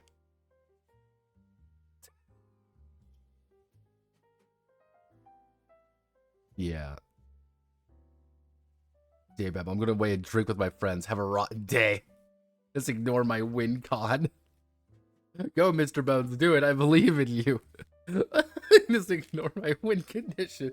Yeah, Rag and Bones is supposed to be, that's supposed to be the joke with Rag and Bones, is that he is, like, he's supposed to be this villain who never wins. But if someone just ignores him, like, if you just ignore him, he'll just explode. So, this is going to be just an example of what these are. Just to give everyone a very basic idea. This is a party one. You need Gertrude and Hey Kid, and this is supposed to be a fun one. Supposed to be a fun one. We'll do one of each of them. Another rainy day. So, another rainy day, this kid, Hey Kid, is going to explode because he's bored. So Gertrude needs to, so effectively Gertrude needs to entertain him. That is the episode, effectively. And I say the word episode very carefully and with a very distinctive on purpose. So, big old tile of tokens, not acting your age. Anyone besides Hey Kid access to these extra whoopsies. Break something, play too hard, blah blah blah. Before anyone can do one of their bingos, they must first give a token back to the table.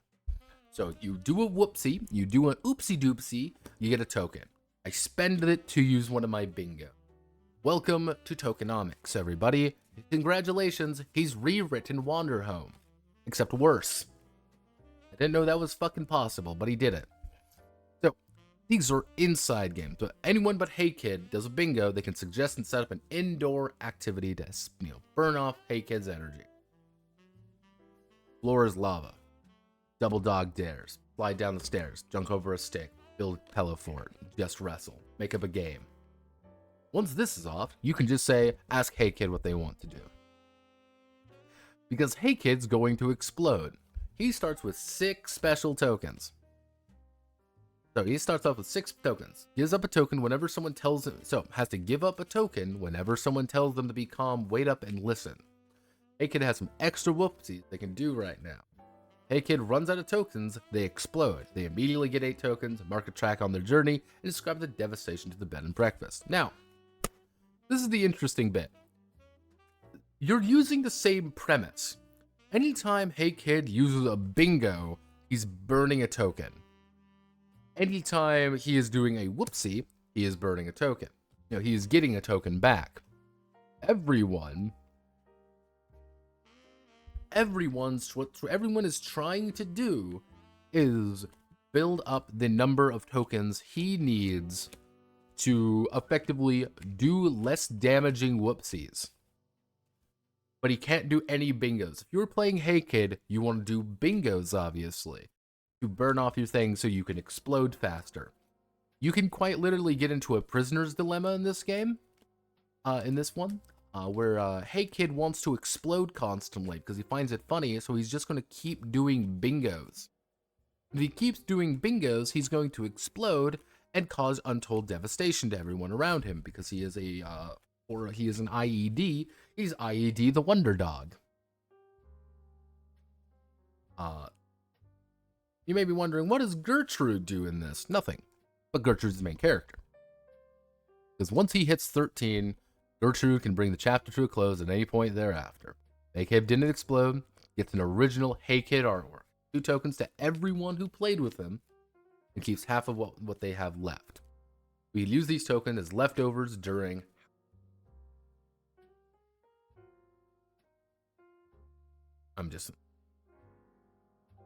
What does this mean? This is pretty much how all of the relaxed ones are going to work. You have tokens, you spend tokens to use bingos, or you get tokens with whoopsies, or there's ways to get bingos and whoopsies or whatever. And you're using it to build up tokens to either give someone too many tokens or get rid of all the tokens. Easy enough to do. So, this is a frantic one. Party. Gertrude is required, and Sal is required. Hello, Gertrude, our main character. Hello, Sal, our secondary character. I don't know about this image, but there's something distinctly wrong about it. I can't put my finger on it. Can you find what's wrong with it? I'll let you pull on it. So, we need to do laundry. Frantic mood. So, big pile of coins. Big pile of coins. I'm putting coins, everyone. Get coins. You don't have coins? You don't have the official Yazeeba's Bed and Breakfast TM coins? What are you doing? So, I've got my coins. Got my coins here, represented by dice. So, whenever you reach them, when everyone wants to take a track, they consult their chaos coin. They don't have a chaos coin, they succeed. They do, they flip them all at once. All of them are successful, they succeed, they don't. Either way, they take another chaos coin. Effectively, what you're trying to do is take the number of coins here, and then you want to get rid of as many coins as you physically can. You want to have, at best, 1 or 2, about 2 of them. Like, that's at best. Even having 1 additional coin, like, even having 2 coins, that's 25%, that's about, it's 50% both, so you have about a 25% chance of success. Adding a 3rd coin in there makes it very difficult. You're looking at about 16% at that point. If you have no coins, though, you don't get anything. So it's kind of it gets more difficult. Return these coins with a new bingo, no tag back. So anyone can cash 5 chaos coins and take a track right away. And any of us do these things. You know, they must give away all their chaos coins to someone else, making the whole mess their problem. The entire idea is we need to consult chaos coins to fill a track of the washer. Wash track is filled, consult chaos coins to empty the washer, and fill a segment on the dryer track. Steep 1 to 2 until the dryer track is full. Once the dryer track is filled up, consult your chaos coins to empty the dryer track and fill a segment of the hamper track. 1 to 3. The entire idea is that you need to 1, 2, 3, 4, 3, 1, 2. All you really need to do is tick about 9 tracks. You need to succeed 9 times. But that's going to be a lot more difficult than you think. All we need to do, using bingos and whoopsies and everything else. So, but there's something a little bit different about this.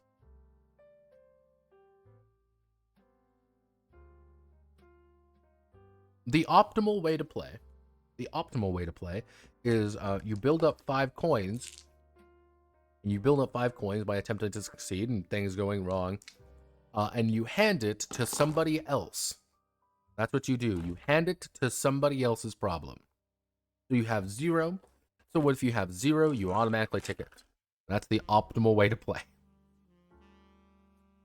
So, a textile wilderness. All these various problems, bingos, and whoopsies, and all this shit. Much rather you practice on the show than doing folding laundry. Doesn't want to do anything. He's very good at making everyone else's problem. Whenever Sal says something he thinks is encouraging or inspiring to another character, he can pass off one of his chaos coins to them. Sal is actually very important to this game. I mean by Sal is very important to this game is that he can auto-succeed at things a lot easier. What Sal is supposed to do, this is Sal's goal. Sal is going to automatically tick something, say something encouraging, and then tick the second one. Say something encouraging, tick the second, and tick the third. Sal can very easily get through this by virtue of being Sal. He's just being very encouraging, and he's helping people. He just wants to give as much chaos coins to somebody else. Yeah, so anytime something happens, you check out the gross track. Ooh, excuse me. If you don't, she can't do anything. She won't do a good job until she can't get rid of any of your chaos coins. However, we can optimize this as well. If we just literally throw the world at Gertrude, she's going to be useless the entire time. That's the thing. She's just going to be completely worthless the entire time, but it doesn't matter. We've got done the mission. The mission is done. Gertrude is 9 miles under fucking ground and currently, suffocating in clothes, but that doesn't really matter. You have the firefly catching. What does this one do? What do we do in this one? Nothing. You get tokens, and things occur, and then things like you get more tokens. Cool. You want to get as many tokens as possible. Answer more questions. You get more tokens. You get fireflies. That's how you do things. That is effectively how that works. Relax track. What do we do here? So I write down breakfast, food stuff, some kind of index card, 1-step meal. Whenever you do a bingo, you can put a token on the spent food stuff card. It's a number of tokens equals to complexity. Recipe is complete. Set it aside for a little bit cool. Diligent make the recipe work and find something new. Yeah, that's kind of the idea. You do that. And some of them are weird, like Ollie Ollie Oxenfree. You play a completely different fucking game. The Witch's Missing Shadow, which is also a completely different entity, which uses cards. This is a card game. We have our deck of cards. Put it everywhere, can reach, from put onward. We can do bingo and whoopsie. Flip cards on top of the deck until they reveal an omen card. The Jack, Queen, or Ace. They do a bingo, they'll flip cards on top of the deck until they reveal an omen card. From the black suits. Do a whoopsie, they'll flip a card until they reveal or the red suit. anytime someone's doing things. Uh-oh, this is bad. Deck runs out of cards before they reach the omen of the right suit. There's a moment of uneasy quiet. Shuffle any unclaimed cards to the back of the deck. So, oh no, I've done an oopsie. I've done a bingo. Whatever the fuck it's called. I've done a thing. So we're gonna shuffle the deck. I'm gonna shuffle my cards up a little bit because I like my cards. So, and that's not right. That's not right. Okay, we've got an ace of spades. Nope, an ace of clubs. We go to the ace of clubs. This is the second ace. If this is the second ace we have revealed in a row, there's an uneven moment of quiet. Shuffle the ace back in the deck. Otherwise, read a heartless shadow. Ooh, we got a completely different thing. Ew. This is what we're trying to do. Frighten friends. The shadow is scared of living daylight out of the guests. Heart comes up, or anyone should grab one of these things. I answer and knock the door. I've slammed it in my face. There's something scary in my private bathroom. A heartless shadow. So, whenever we reveal an ace, Yazeeba's shadow snuck up on us. It's slippery and faster than light, and will do mischief to us and escape. Everyone does a whoopsie, but doesn't reveal more cards. Then whoever revealed the ace collects it. There's collectively tossed aside 3 aces. We've collected, we can catch it. Describe how we corner and trap it. Decides what to do with it. There's more than 5 bumps and crashes that checked off. When we're not crossed out, you give it a broken vase. Otherwise, give the bed and breakfast a hammer. That's how it works. You're using the cards as a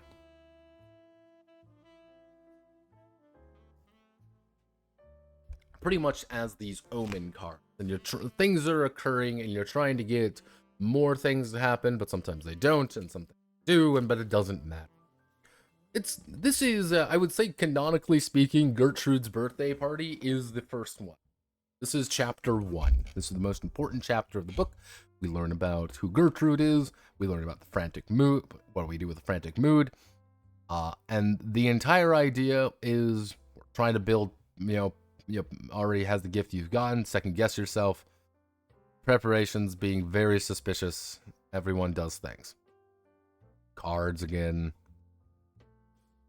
Doing ice skating, which is a completely different entity. We're a question mark. I'm trying to find the one that's going on here. Rabbit food. Sal has written a play. Gone fishing, so that's not it. After dinner with Gertrude and Parrish, and anyone who wants to help. So, as we can see here, Parrish is losing his shit about the Vietnam situation. He is remembering the trees and how the trees speak. So, pensive mood.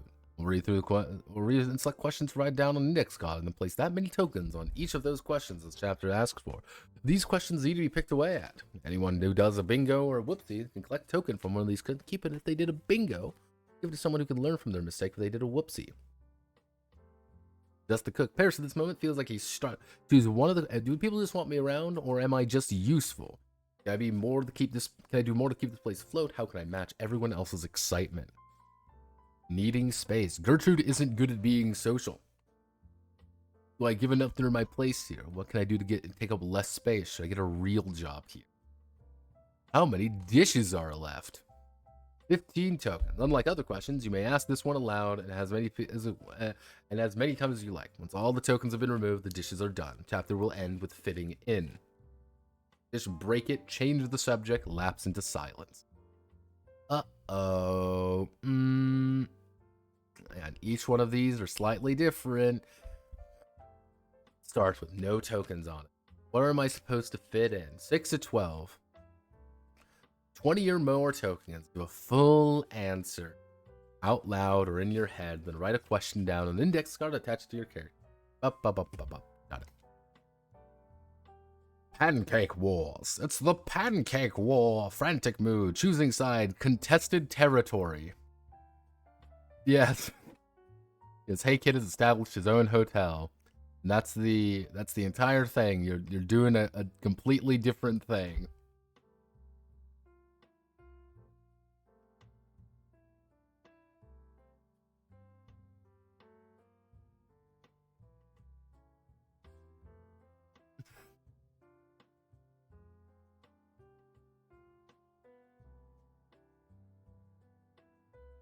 Yeah, so when one team, a total control of any track that can stage a raid at the enemy base. If it succeeds, that team is victorious. Surrender is also an option. If the contest comes to a standstill for too long, where Yazeeba Hey Kid finds themselves alone on their teams, either captain may decide to give up, another team will be victorious. If in the event of a draw, Hey Kid Hotel wins. Either way, the victorious captain will give a short speech and end the chapter. Each captain will have their team's chaos coins from the field and award them to teammates as medals of valor. Blah, blah, blah.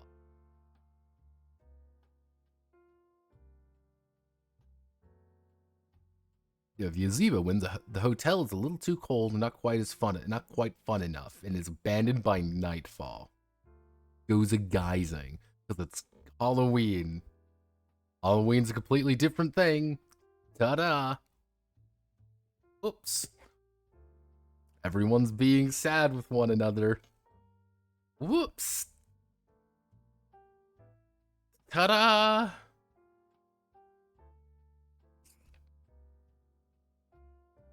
So, these are the assorted tracks. These are like, you got leftover stuff. The trees speak. It's always September, except when it's October. Yes. Ooh. Ooh, God. Draco, why do you do this to me? Yeah, the trees are speaking. But yeah, anytime you have any leftovers, you have extra cards left over, you have extra tokens or whatever, you're going to start filling these in, or you're going to start filling your own tracks in. And these are like, hey, Bed and Breakfast gets a greenhouse. Jot down a new fact about it in their facts about me. Hey, once the track fills up, Bed and Breakfast gets a book club. Who started it? Who joined? It's the first book we're reading. Jot it down. Gets a sewing machine, or random tracks you can just put stuff in there. Hey, you might get like, hey, once the track, a package arrives. Bed and Breakfast gets a decorative mug, a brand new book, and a novelty hat.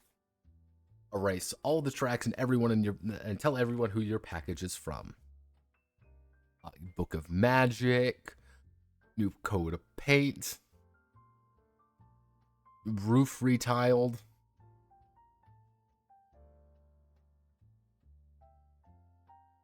Set a reminder for 10 years from now and erase this track when it goes off, because we need to retile the roof again. Once this track fills up, unlock the esteemed author Edmund Wakeman. Unlock the famous adventurer. Unlock the roving biker. Gets a jacuzzi. Gets an electric kettle. We get some more things. This is the desks. So you have to fill in 2 square ones. Once you unlock 2 square ones, you unlock different things. Unlock the Broski family. You unlock the Demigorgon, the Rowan and Zephyr Litho. Unlock the Pithmith. Unlock Betsy. It could be anything. You want to put a carrot here and you suddenly have someone else? Yeah, sure, that works. Here's more shit. Utility closet, draw a picture and attach the character. She is a keepsake. All the various things here. The utility closet. Oh boy, look everyone, you gotta fill in these ones. Then you get things. So let me Paris gets a new kitchen appliance. Does it bake bread, fry air? Something even more culinary arcane? Draw a picture and list its uses and attach it to the character sheet as a keepsake. Yep, that's what you're supposed to do. Put everything there. Oh boy. Unlocked stuff. This is the station wagon. Here's Yazeba's study. Unlock chapter 77, Yazeba casts a spell. Woo! Yeah, this is what you're supposed to do. So it's like, once all 33 have been found, the bed breakfast gets a magnifying glass, and the rabbits in the garden wear little outfits. Oh, something fucked up here, I can tell. Something fucked up here pretty drastically. I don't know what it is. Yeah. Once she pries open the door and the inevitable coughing fits aside, Gertrude surveys the dusty interior. There are 33 illustrations of the rabbits and gardens who wear little outfits scattered throughout the book. Whenever you find one, write the page number down. Once all 33 have been found, it's a magnifying glass, and the rabbits in the garden who wear little outfits can do a spare journey if they would care to. Because yes, there's a tool shed that you have to write down the numbers where everything is in the book. And you unlock a thing.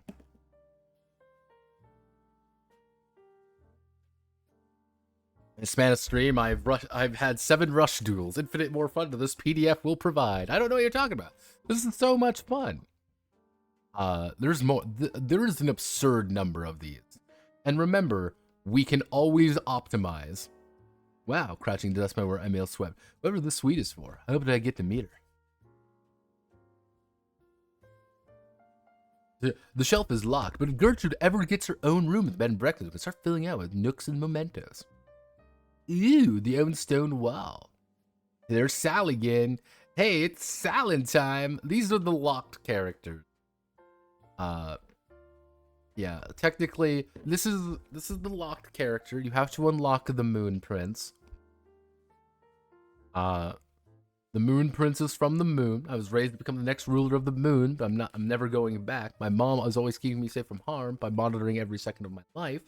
Earth is the most beautiful place I've seen, but I'm getting sicker and sicker here. I've always been clever and well-read. It's embarrassing to know so little about Earth. I try to keep cheerful and caring because I'm a people pleaser who is terrified of conflict. Share a bit of knowledge that people don't know I have. Utilize my princely diplomacy and grace. These are my stars. Let me see where we can unlock the Moon Prince. Let me the Moon Prince. How do I unlock the Moon Prince? I'm gonna go all the way back up. We're gonna try to find how do I unlock the Moon Prince. Unlock Moon Prince as they crash in the field next to the pond. Snickerberry season. Because the thing is, you have to unlock the Moon Prince before you are allowed to. So you've got to fill out the pond first. So you got to fill out the pond. You are pond maxing, right? You aren't pond maxing. You really are not doing your job correctly. But Moon Prince is a fairly important character because he's one of the main cast members, you could say. You technically also have Agatha Venturine, but she's not important, so don't think about her too much. She sucks. The Moon Prince is kind of lame. Forget about Earth money. Forget about Earth gravity.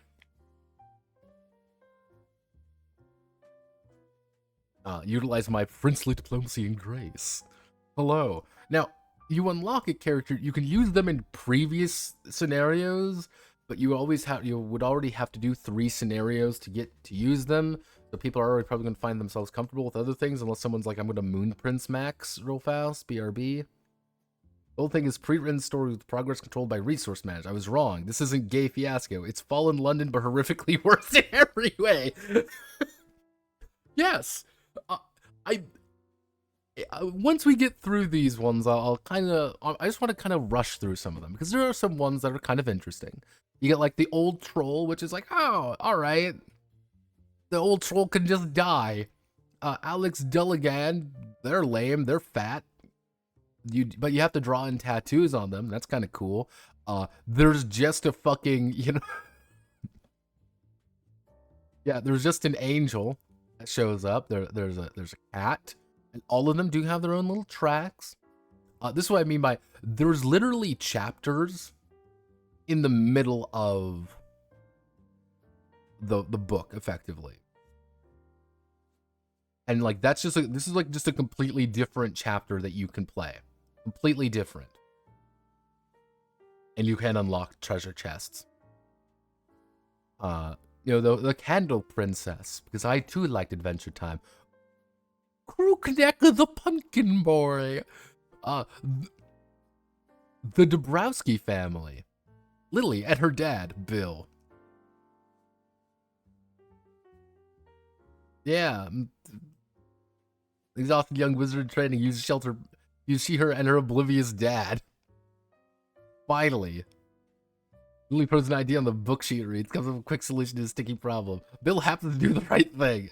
Fumbles and trust it, doesn't even realize it. Makes what's going on about it. I think thinks is a normal resort for eccentric folks. Perfect for a family vacation before I go off to college.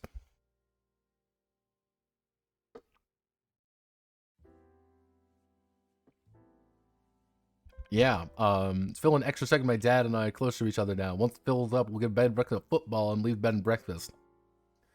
Unlock the guest, Magus Liliana Quicksilver Dabrowski. She's completely different. You get that. The dog, and dog. Get it? Dr. Demizo, Esmond Wakeman, who's, yeah, Hungry Mushroom, the Ghoul Gang, Rackle McFran, woo, Gunner Snipe, woo, Hiccup, Bingo, whoopsie. Yeah, a lot of the time they like whenever I discover an activity object person, I draw a little picture of them here. Once I run out of room, I get a spare journey. That's what a lot of them do. They just like they either leave or they get a new thing. Like I can now do it. Here's Liliana. There is the very amusing situation that technically over a course of time, the Dabrowski family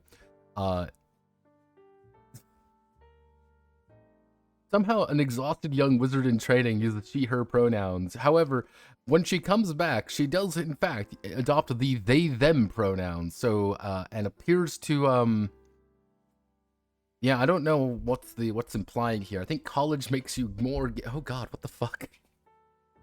Hello, Sterner. Welcome back.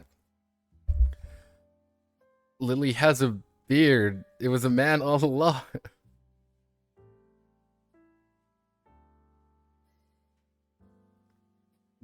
Yeah, I don't know what's going on here, but I think they were. But again, at least it is, or it's the author, or it's the artist's hair fetish. That's also a thing. Who knows?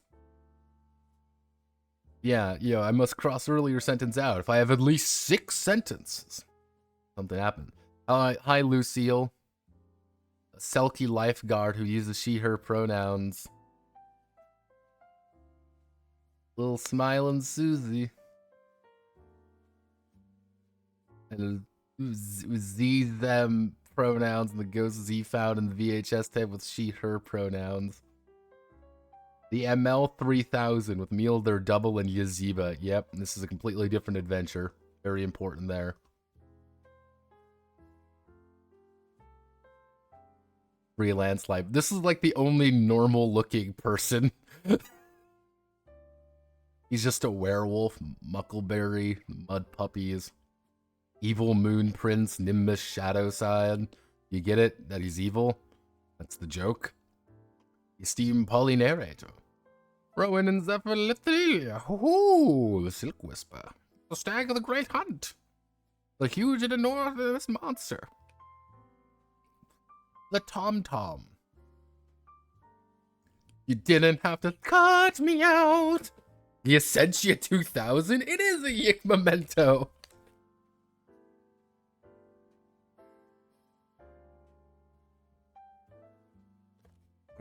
Are they all self-inserts? I don't know. There's a distinct chance they are. It's the Nordic Gamer. No, little gnome. He's going to say a slur. Snacks. Yeah, I turn any leftovers and snacks for myself or anyone else to munch on. I can leave them whenever I want. When this happens, lock my sheet. It can be unlocked only if you play chapter 33 to catch a Tom Tom again. Yeah, you could just be a gnome, leave, and then you have to catch him again because he's a little fucking gnome. Oh, hi Vera O'Day. Ren Snow! Ren Snow! Hello! Xanther, I don't know what the fuck's going on with you, brother. The Zepamushi Circus. 32 Maple Lane, a sentient manifestation of an apartment complex who uses these-er pronouns. I don't think they need pronouns. They're a fucking apartment complex. Yeah, so Fill my windows like tracks. When the windows on the left fill up, share a song they think of my table would like. And bed and breakfast gets a trombone. When the windows on the right fill up, later will recommend an album they think everyone on the table would like. And the bed and breakfast gets an old vinyl record. I'll leave the bed and breakfast. I can come back when the concierge moves to a new home. Wow, Jay, you truly managed to innovate backwards. Wow, so these are the intermediate chapters. These are the special locked ones. They're the same thing, if that makes sense. And as you kind of see, the Moon Prince has what we can only assume bonitis because they're from the moon. Yeah, it's the same idea here, mind you.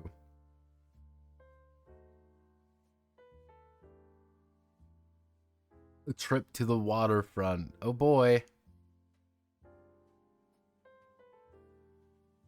Lost in the corn maze, cause Sal and the Moon Prince are friends. That's the thing. Cause the Moon Prince sucks at life. Damn, Moon Prince, why are you so bad at living? The journaling mood. As you can just journal, the perfect pumpkin. As you notice, they're bringing in the Moon Prince a lot, because the first half of the book, you don't unlock the fucking Moon Prince, so you can only participate in those sometimes. The Tom-Tom Hump. It's the Tom-Tom. We need to find the Tom-Tom. We need to find the gnome, everybody. We need to find a gnomed. Get gnomed. He has a gun. Someone help. Tom-Tom has a gun. The children see living approximate. I missed the beginning. Is it somehow a TRPG? It's not. That's the thing, Mara. It's not a tabletop game. It's like, I'll kind of like the best way to explain it is I'm just going through the characters, really. The best and the scenario, the best way to think about this, Mara, is that this is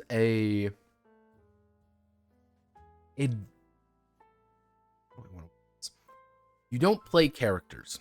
You play bed and breakfast cast. You play the bed and breakfast cast, and you do scenarios, which are effectively episodes, in which you narrate things occurring with your bingos and your whoopsies to usually get tokens.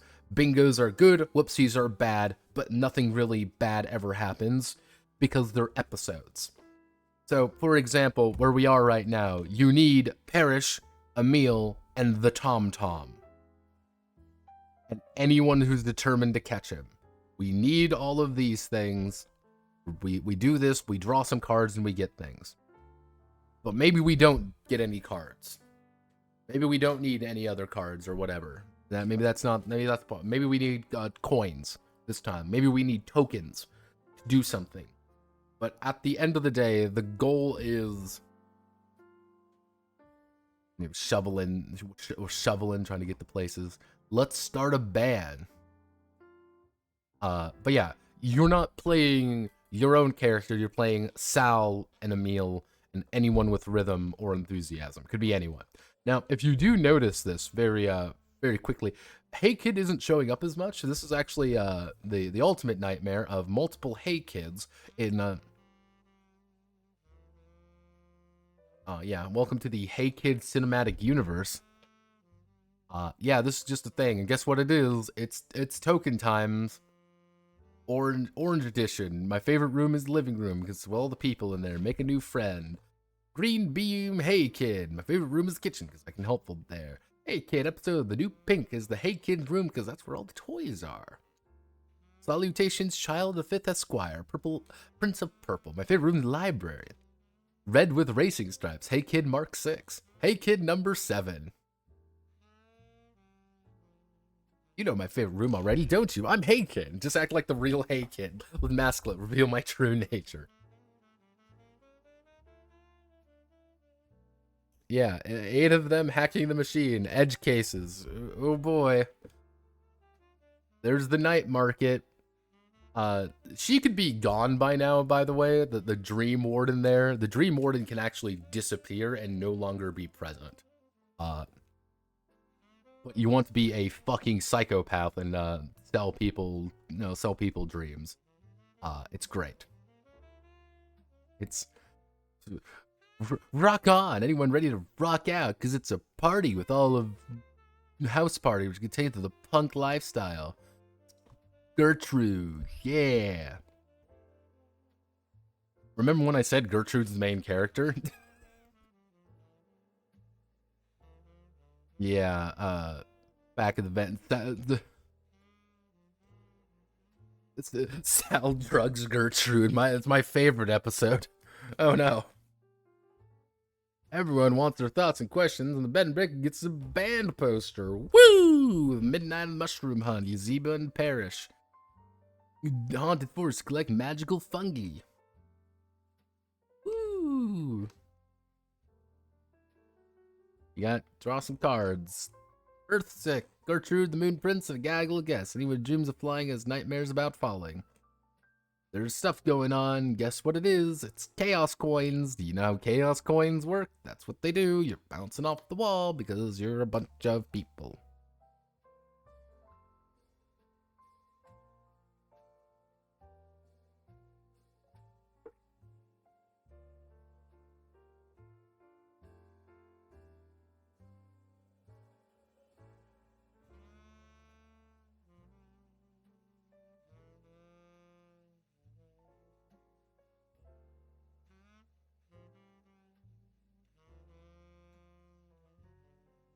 Accidentally frees a dangerous spear in the attic and needs Yazeeba to stop her. Uh-oh.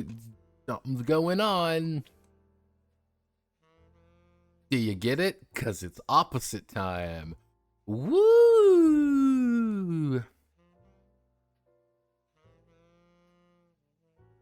Oh boy.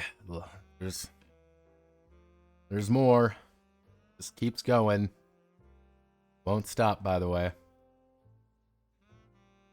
Gertrude wants to fuck the Moon Prince. Peg Moon Prince. Emil's big day off. If anyone else feels... Yeah. Ghoul Gang. Maybe play tonight if they're... Yeah. Moon Prince gets the job. My favorite episode. That one where he gets a fucking job.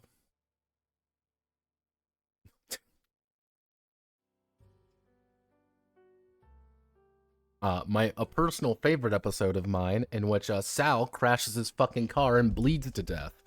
Oh, what's going on here, Sal? Yeah, so this is the weird one. This is the weird one. Why does the prince need a job? Frog is uncomfortable. He's remembering the trees and not. Man, that's fucking retarded. Because he wants to experience Earth, Sterner. He wants to experience Earth because that's his thing. He wants to experience the Earth, man. And because that's the episode. So yeah, so here's Hearts. This is the weird one. Avasi Sea Demon, as you kind of see here, the adventurous move.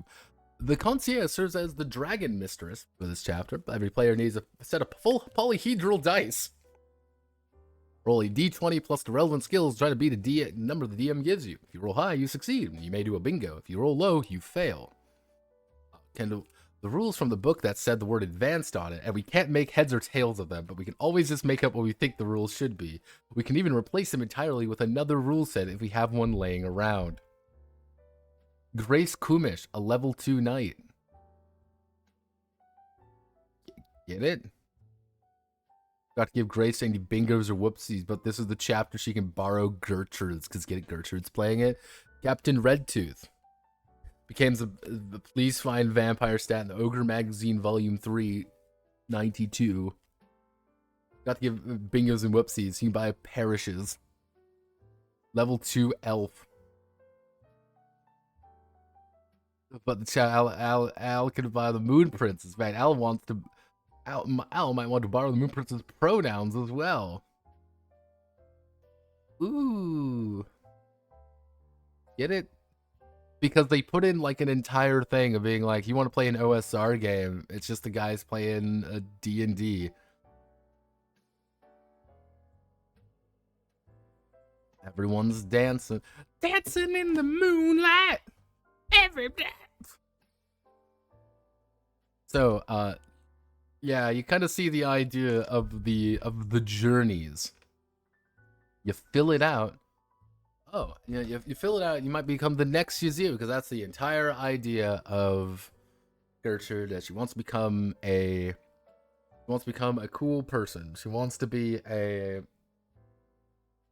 When you fill out 5 segments, add a frivolous hobby, and fitting of a serious switch and facts about me. At 10, give me a bingo. I tell someone I care about them, replace with the light heart girl. I'm learning to become a witch. Do all these things with it. The light and gold, my life, feel I'm happy. Recognize with limit, take care of myself. Hey kids, journey. Hey teen, you become an adult actually. Cool teen, deep teen, whoopsie. Lose myself in yeah, so it depends on where you are. You have 3 tracks of cool, over 2 of my other bingos. 3 tracks of deep. Yeah, so if yeah, you can be a teenage. You want to be a teenage? Yeah, you want to be a teenage dude? You can. Cool. Funny. You want to be funny. You want to be creative. You want to be edgy. That's what you do when you play Hey Kid. And if you play Sal, you suck because everyone hates you. No one likes you. You want to be Yazeeba? Your heart begins to heal. If you become the Moon Prince, I don't want to go back to the moon, but I gotta go back to the moon. Rent and taxes.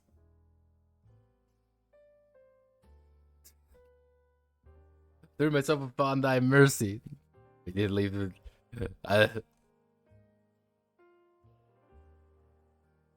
What's the name of the business which she regarded what she explained? I don't know if I'm filing the right words. I need a name regardless. He's bed and breakfast. Yeah, so there's also a completely different set of chapters. Have no fear. These are the late chapters. These are the you're supposed to be ending things. Yazeeba casts a magic spell in which the entire cast needs to help her cast the spell. You can use it to solve the mayor's problem. Use it to get money. Yeah, my favorite one is Yazeeba. The bed and breakfast is going into foreclosure. Or the bed and breakfast is getting accused by the mayor. Or Gertrude is gets kidnapped by a fucking witch. That's my favorite one.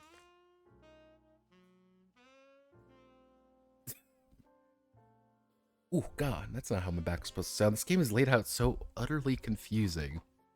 Yeah, so the entire idea is that you're trying to cast the magic spells and you're trying to work together, and if you do it, congratulations, Gertrude becomes a real person. Cool. Bonfire. We're the end of summer on September 15th. A day at the beach, which we're going to the beach, everyone. See, it's the whole cast and crew. We're all there. Except when we're not, including this fat guy and his little tiny baby doll Nightmare. Don't worry about it. Cool.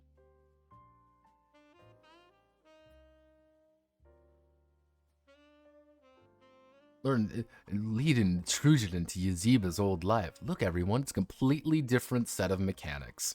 Because every single one is slightly different. But hey, you're at the end of the story here. Then you go back to school as well. Because they all want to go to school. That's the thing. With Hey Kid and the rest of the teens have to spend a year attending Vale Ridge High. This is a literal demon child beyond the colors of time, but he's going to school. They are going to school. Because technically, this is a they, and a she. Remember, they, and she.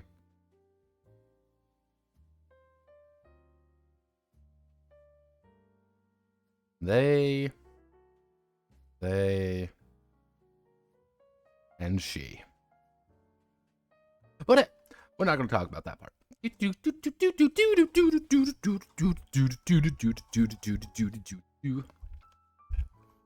Yep, there's. You want to go back to school, do cool things. You're doing stuff.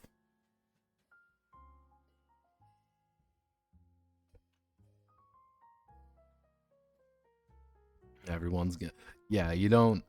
Because remember, Gertrude doesn't want to go home because Gertrude ran away from home, and Yazeeba is helping her fix her trauma, confront the darkness living there.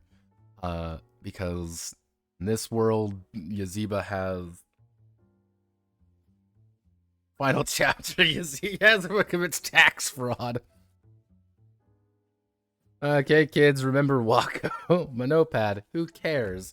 Yeah, I know. Who cares? It's not. But that's like a big thing with Gertrude. That's the entire idea, is that they're trying to. You gotta fix Gertrude, because Gertrude is the main character. And this is the final chapter. You end off Yazeeba's bed and breakfast with this one called Goodbye, Yazeeba, chapter 99. Leave the bed and breakfast, our story ends, and a new one begins. The whole thing, like literally a story. The entire thing is a big going away party. Everyone is very sad. And then everyone says, what happens now?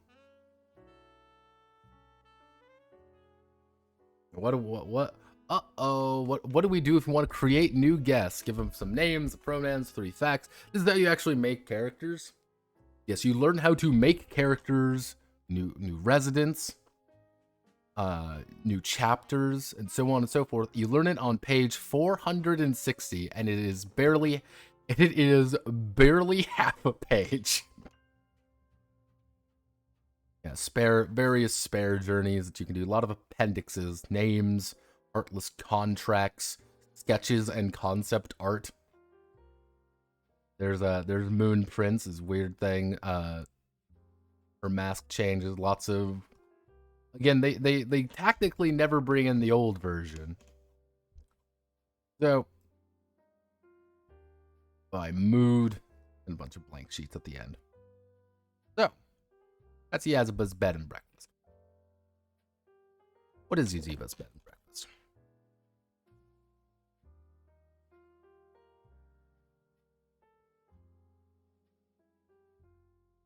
So is it Japanese way? Instead of getting therapy, just make a self-insert art about all your problems? To a degree. Here's the thing. Someone actually, I think it was Archer. I want to say it was Archer. Actually put out a very interesting note. And they kind of talk about it a little bit. Is you could say that this is like a children's cartoon out of order. You're viewing this children's cartoon completely out of order. And things are a little bit weird, things like that, and it's kind of about that, fan fiction, like we're like that role play. Way back in yesteryear, about 2012-ish. We'll call it 2012. There was Tumblr and all of that, and you do the Tumblr role play. What is Tumblr role play most of the time? A lot of the Tumblr role play was like, oh, I'm Naruto and you're Sasuke. Wow, whoa, Sasuke-kun. I want to touch your penis. And Sasuke's like, oh, Naruto, I'm edgy. I'm going to touch your penis too. Grab. And then there's like 50 pages of Naruto yaoi sex or whatever. That was what this book is. That's what it feels to me. You're taking characters that already exist and then placing them in a situation. Well, it's like this. It's like a fan fiction, effectively. It's a fan fiction of a children's show that does not exist. Now, there's some things that are interesting about this.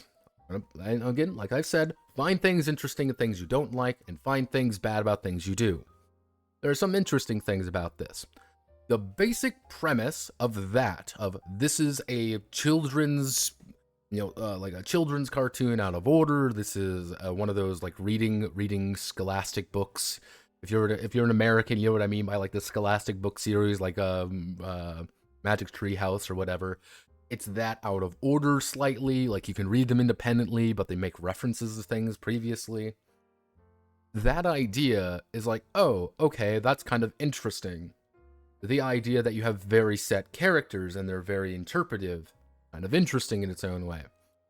There's one very distinctive problem about this, is I have zero fucking investment in any character.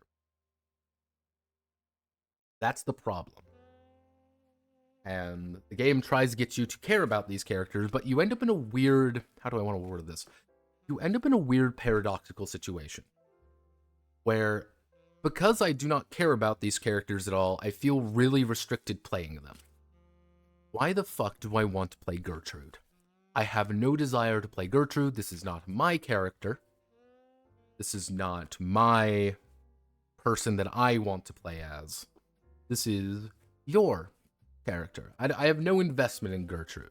I do not care about Gertrude. Racist Gertrude, coach Gertrude, doesn't matter. I have no investment in her. So the Tumblr RP aspect gets thrown out the fucking window, about a Mach 10.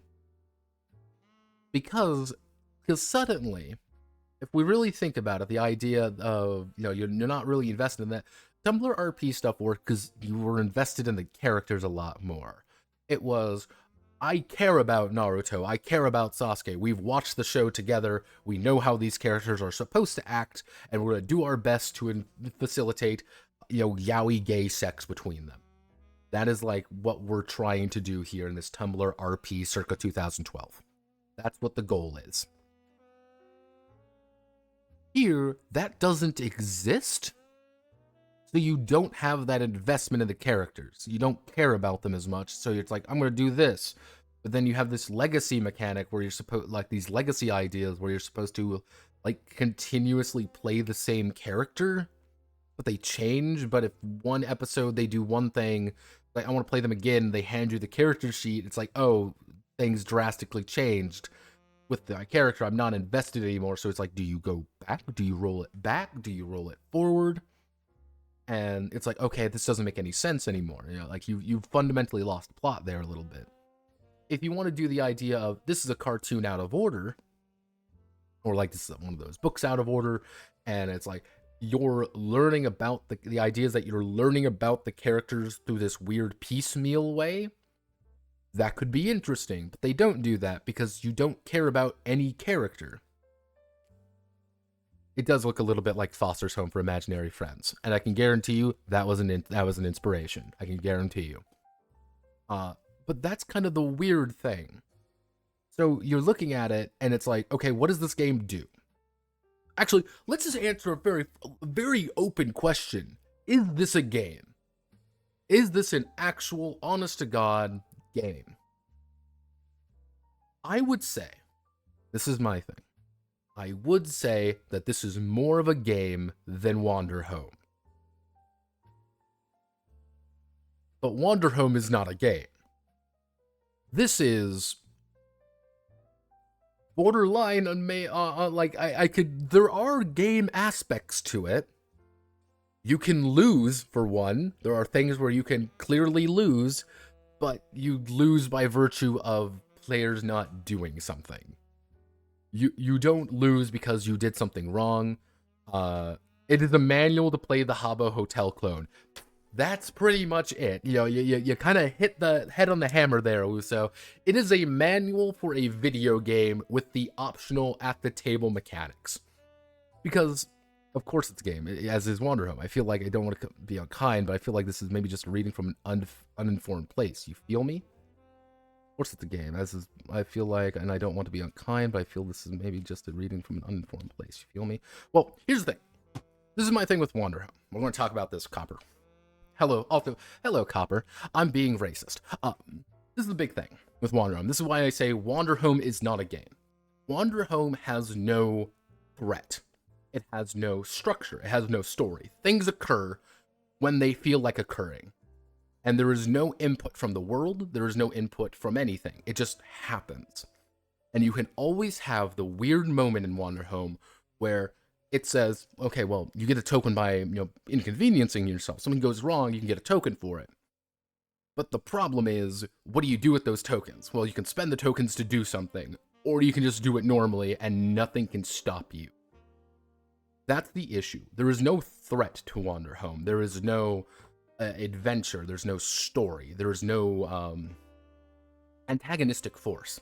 Not every story, not every game needs a direct antagonistic force, by the way. I'm not saying direct antagonism. You don't need, like, the giant monster to come in and beat the shit out of you. No, that's not the point. What you need, though, is a struggle that the characters are undergoing. The thing is, there is no struggle any character in Wander Home goes through.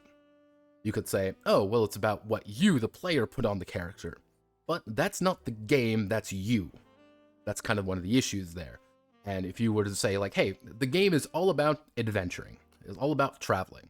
And the entire game of Wander Home was about traveling from A to B to C. That was the entire gameplay structure. The problems erupt from traveling. We learn about ourselves, we learn about the situation, we learn about Haith. Cool. But that doesn't occur because you just go to a place and things happen. There's no threat, there's no problems, things occur. So I don't really call it a game, because games need not necessarily a win state, lose state, but games need not even a lack of conflict, trying to find a sentence where it says what the game is about. Kind of. It's like, you need to have something there to ground things. Because you can say, hey, I have a game about finding oneself through adversity. There is no overt threat, there is no man with a gun trying to kill me or whatever, it is just something occurring. Cool. That doesn't happen in Wander Home, and you can just say, I don't feel like doing anything, and I just feel like talking. If you want to do it as a roleplay receptacle, I could understand your opinion on that. This is not a game, it is a vehicle for roleplay. Okay? Don't call it a game then, because it's not a game. Yazeebas. I would consider Yazeebas more of a game. Sorted into playbooks, healing and trauma. No, they aren't, though. That's the problem, Copper. That's the problem, though. They aren't. Because this is the problem. You say, oh, it's about trauma and central themes and things, but you can also ignore them. That's the thing. You can completely ignore them, and there's nothing saying in the game to reinforce that. That's my kind of idea. And you say, like, oh, well, I want to play on this, I can play on that, but you also have that unfortunate little note saying no, or I don't want to do this. We're just ignoring that. I don't really want to deal, it's like, oh, it's healing and trauma. But does the game reinforce that? Does the game put you in traumatic situations? Are you trying to find a way to get someplace? The game doesn't help that at all. But we're not talking about Wander Home. I have an entire video on Wander Home, why I don't like it, and why I'm very clear on why I don't like it. Well, sure, but you can just chill in the starting area of Super Mario 64. However, there is an end state to Mario 64, and there's a lose state to Mario 64. You want to know what happens if you just sit there? Nothing occurs. In all your reading, I've never noticed the character dealing with trauma, though. Things happen. Yeah, things occur. Now, again, it is a role-playing receptacle. If you want to call it that, it is a role-playing receptacle. I will not fault you on that. I will be completely honest with you, Copper. Wander Home is fantastic if you want to sit around and role-play. But what is the game? I don't talk about role-playing on this stream. I don't talk about what the players do, because I can't talk about that. Because in your game, you might have this entire thing about the struggle of trauma, of healing, and all of these great and wonderful things in Wander Home. And in my game, I can just say I'm the veteran and I fucking kill people, and when you say, okay, your character's gone, I can say no. Because that's how I play it. There's a literal rule in the game that says no to any time someone says something I don't like, and just say no to it. So I can just hurt people. There's nothing wrong with that. The problem is I can't judge by what players are playing because I don't know how your group is going to play something. I can go by what's presented in the book. And what's presented in the book is nothing.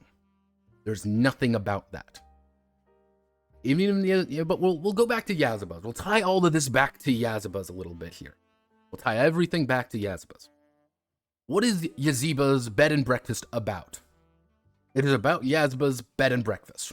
Okay, we've established that. That's a baseline. What is occurring? Well, we are advancing characters. Okay? Is it our characters? No, I do not feel invested in Gertrude. You can make Gertrude a 6'5" black man named Coach. Nothing changes about the character. Nothing does. You can make fucking Hey Kid hung up from a rafter and die. There are some scenarios that we would never use, but you don't need to use Hey Kid for anything except the dedicated Hey Kid scenarios. The issue I have with Yazeeba is that it is a rulebook for the... It's for the Habbo Hotel game. It's for the video game.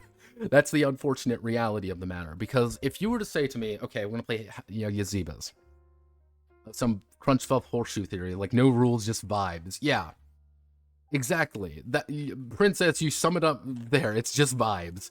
And the problem is, vibes aren't rules.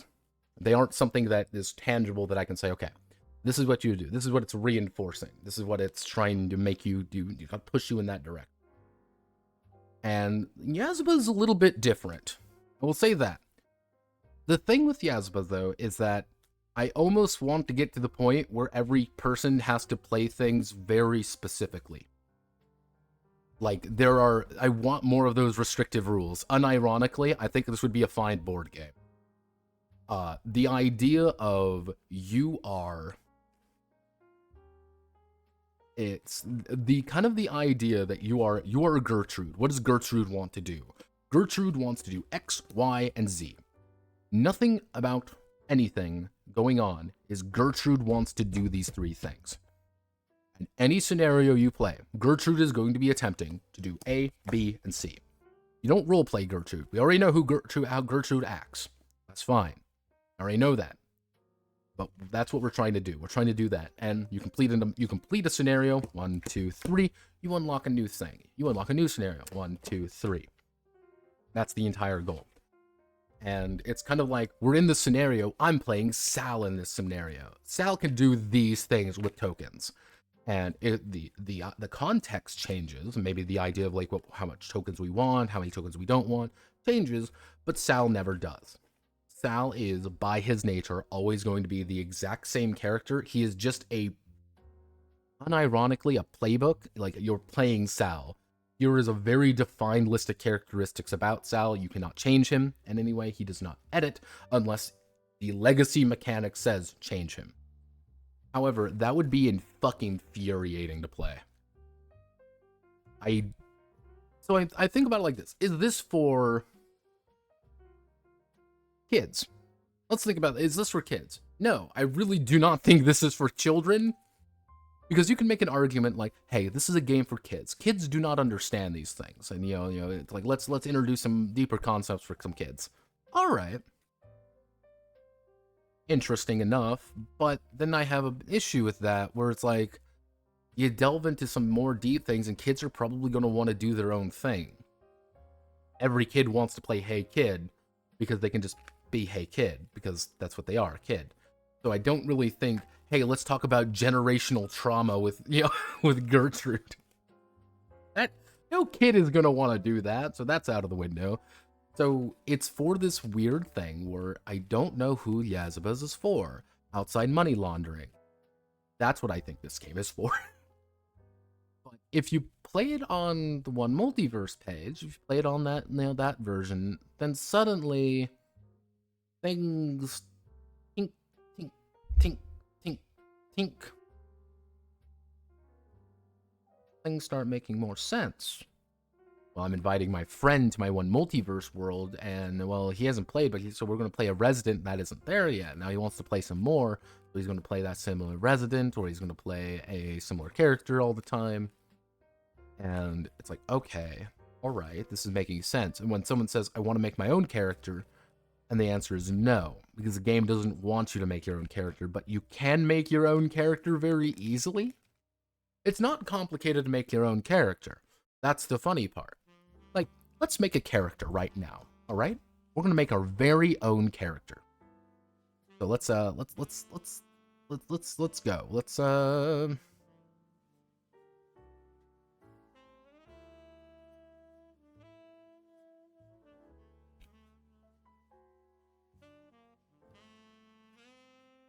like, if we want to create a new, let's say we want to create a new guest.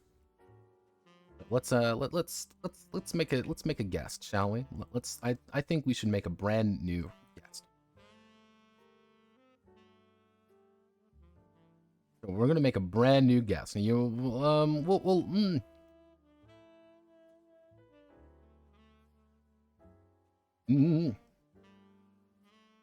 Dr. Lovecraft. All right, Dr. Lovecraft.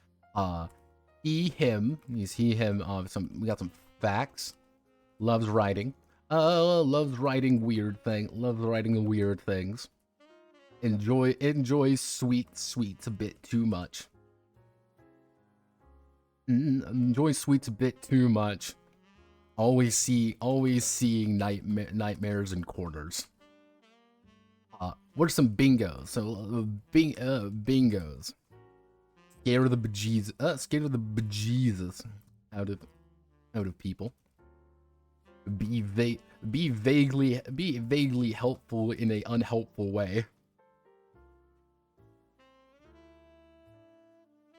Point out the characteristics of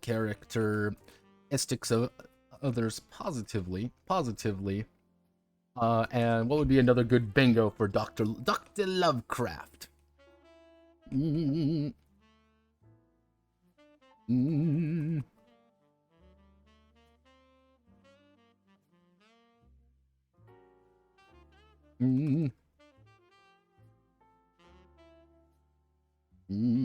we go. Occultic misery. Okay, what were some whoopsies?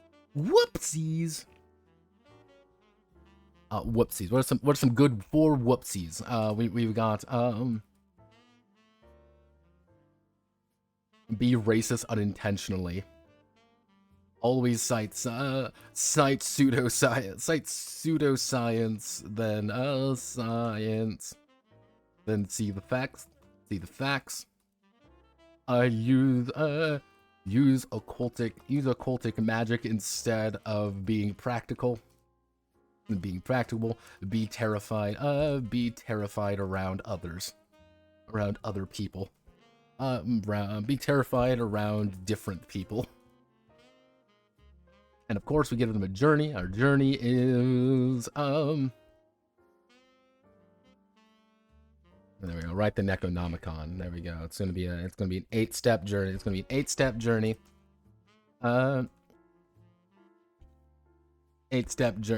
journey.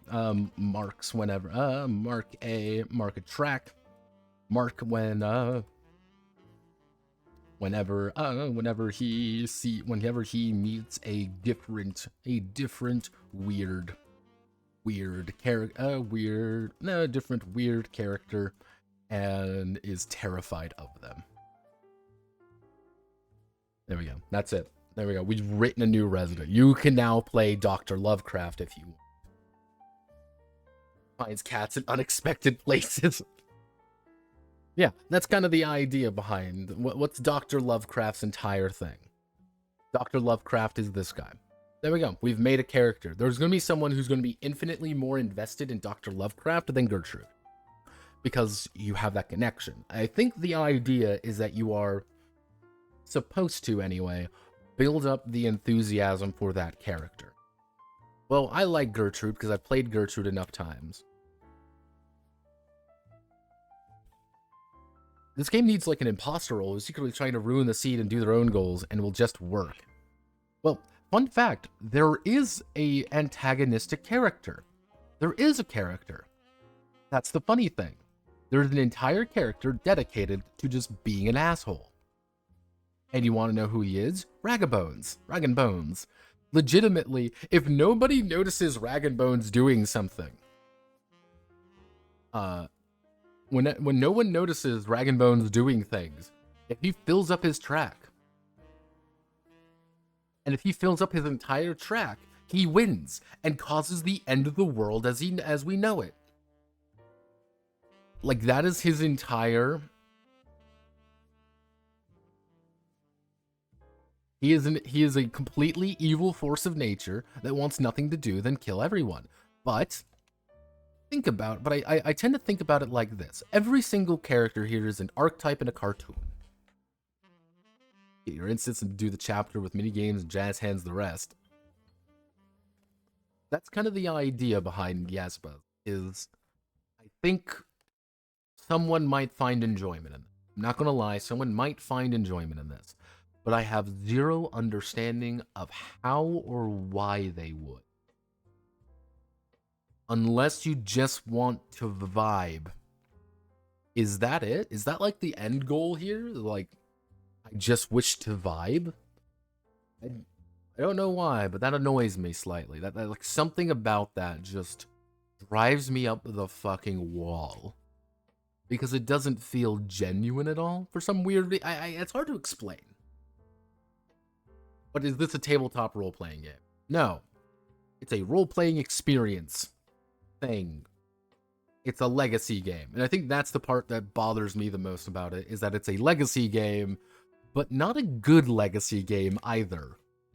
That's the weird part. That's I think like the fucking ace in the hole for me.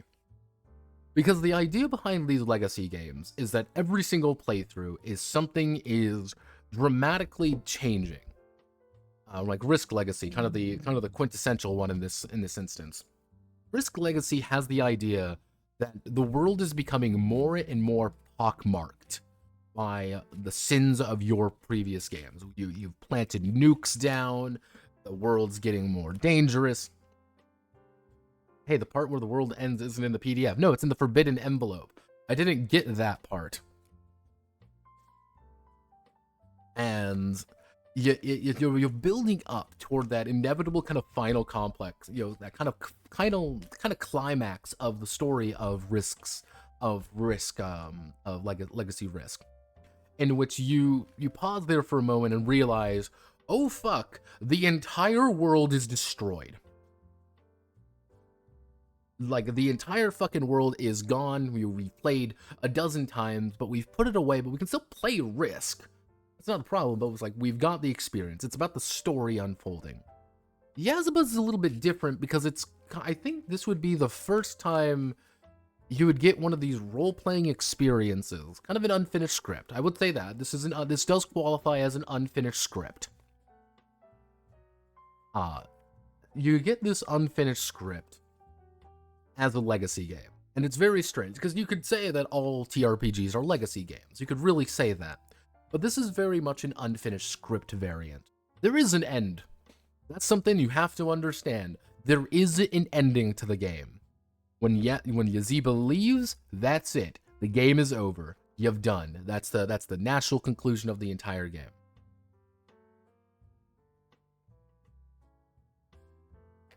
Some shit HR worse when you play for team building. Yeah. Are you implying that the design for web game service with no declared privacy policy has a goal of making people spend as much time on the web browser and mic open as possible? Yeah. I think that's the goal. If there was like a more pronounced, like, that's why I say, like, if it was like a board game, like someone is always playing Rag and Bones, trying to fill his track up, and it's kind of like this intentional thing where you're trying to complete the objective, and there's like a timer or something. You only have a certain number of turns to complete the timer. And everyone's trying to do their own thing, as well as try to stop Rag and Bones, or try to stop this week's antagonist. And it doesn't always have to be Rag and Bones. It's like, hey, this scenario has Hey Kid. Hey Kid is the antagonistic force. He is going to explode. One player is playing Hey Kid. Hey Kid has the end state of wanting to explode. That's what he wants to do. And he wants to blow up, and he's gonna blow off all the steam. Nobody wants that. So we're trying to placate Hey Kid, but we're also trying to make sure our own objectives are going down. We're also trying to make sure the entire bed and breakfast is safe. Oh no! We don't have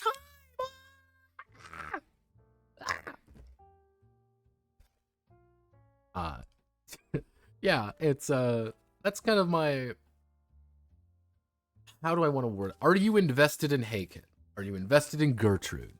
Do you care about these characters enough at a very surface level to want to engage with them for multiple hours? Because really, if we think about it, let's see, how many scenarios are there? Generally speaking, let's do it. Let's do some checks. So let's see, 1, 2, 3, 4, 5, 16.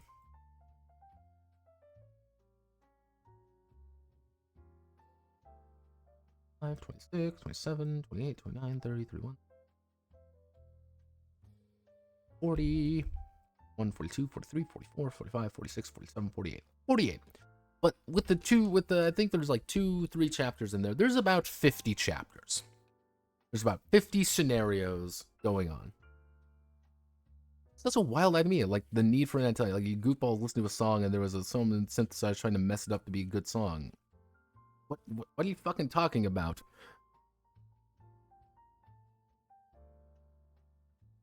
Like, do you think it would get picked up by Netflix or whatever series? Like, what happened with that? I have no idea what's happening with the Alice is missing thing. That's not a game either, by the way, Copper. It's not necessarily that there needs to be an antagonist, Copper. It's that there needs to be something going on. And for a lot of these scenarios, there's something going on. It's just RP, though. It's very much... They even say, like, do something stupid. Like, you have to deliberately, like... push you to, like, be an antagonistic force. Because that's what they're doing. That's the funny thing with a lot of the scenarios in this game, is that they are pushing someone to be an antagonistic force. Or the game itself, or the book itself, I should say, is doing its best to be like, chaos coins. You get chaos coins now. Roll all the dice. Roll all the chaos coins. But then you realize with it, that if you plan things out, you can get past the scenarios very easily. But you're supposed to RP, right? Yeah. Yeah, you can RP. That's fine. You're RPing. Yeah, it's a, without conflict, a game is a framework for, honest to God, a framework for freeform RP would be a very good descriptor of this thing. Most fun. Playing characters that mess things up is the most fun of an RPG. However, this is the problem, Copper, with this game, is that you can't mess things up. That's the funny part. You can't mess things up because the game is telling you to mess things up. So it's not you really doing things. It's you making sure that someone else gets the token, and then you sit there for a second like, okay, I get a token. I get another token. Get another token. Okay, I've done 3 whoopsies, so I'm going to use these 3 tokens and do this. Okay, time to do this. And it's like, if you want to do that freeform RP stuff, then fine, you can do the freeform RP stuff. But let's strip away the RP aspect. They're just looking at the pure gameplay experience. Game.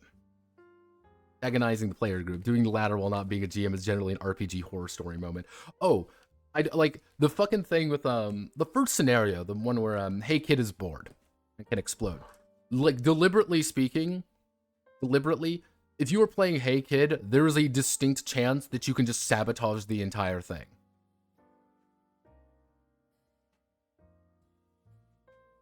Like, if you deliberately want to play Hey Kid and be just a fucking monster, and just, okay, I'm gonna bingo all the time.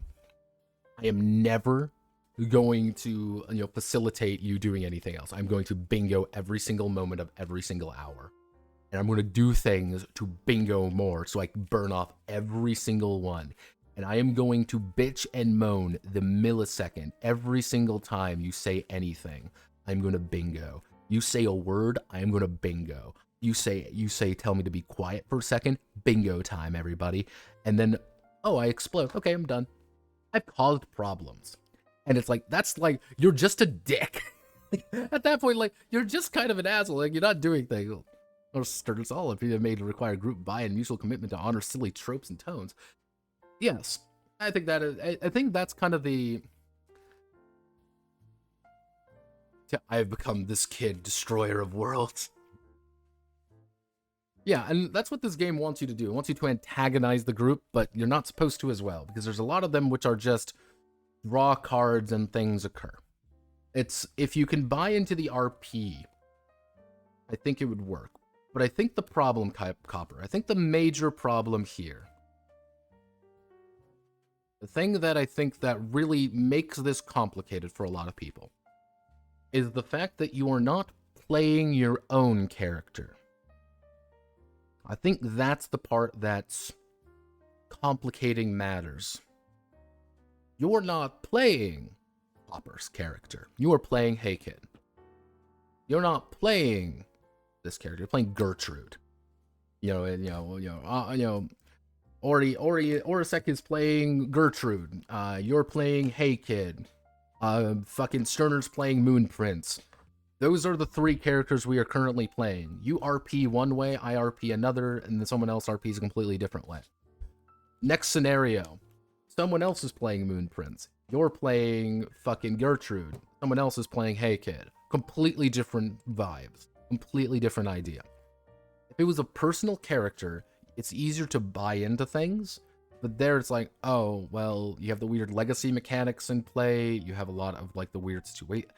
Something just doesn't feel right with this game. And I think that's kind of the issue. Like, you have to do the buy-in. And the buy-in is real fucking high in this one. Because you don't have that personal connection to any of the characters, so you end up stop caring about the characters, so you end up with racist Gertrude. Being like, yeah, I'm gonna play Gertrude just to be incredibly racist. Why? Because I can, and there's nothing in the game that changes if I play Gertrude as a flaming, horrible human being. Nothing changes. Because the game isn't supposed to be changed. Because you can't change that. Everyone's supposed to like Gertrude. We're all supposed to like this. Yazeeba will always act this way. And everyone, the world assumes very particular things. If it was your character, if Gertrude was not a written-in character, it was your character, then we can assign things a little bit more, and it's like, okay, you want to do different things because you care about Gertrude. You want Gertrude to be happy. You want, because it's your character. But Gertrude isn't. Gertrude's the book's character. And next time you play, someone already has chosen Gertrude. And you're like, I don't want to play anymore because I can't play my special character. I can't play Gertrude. I don't want to play anymore. Fuck you. No.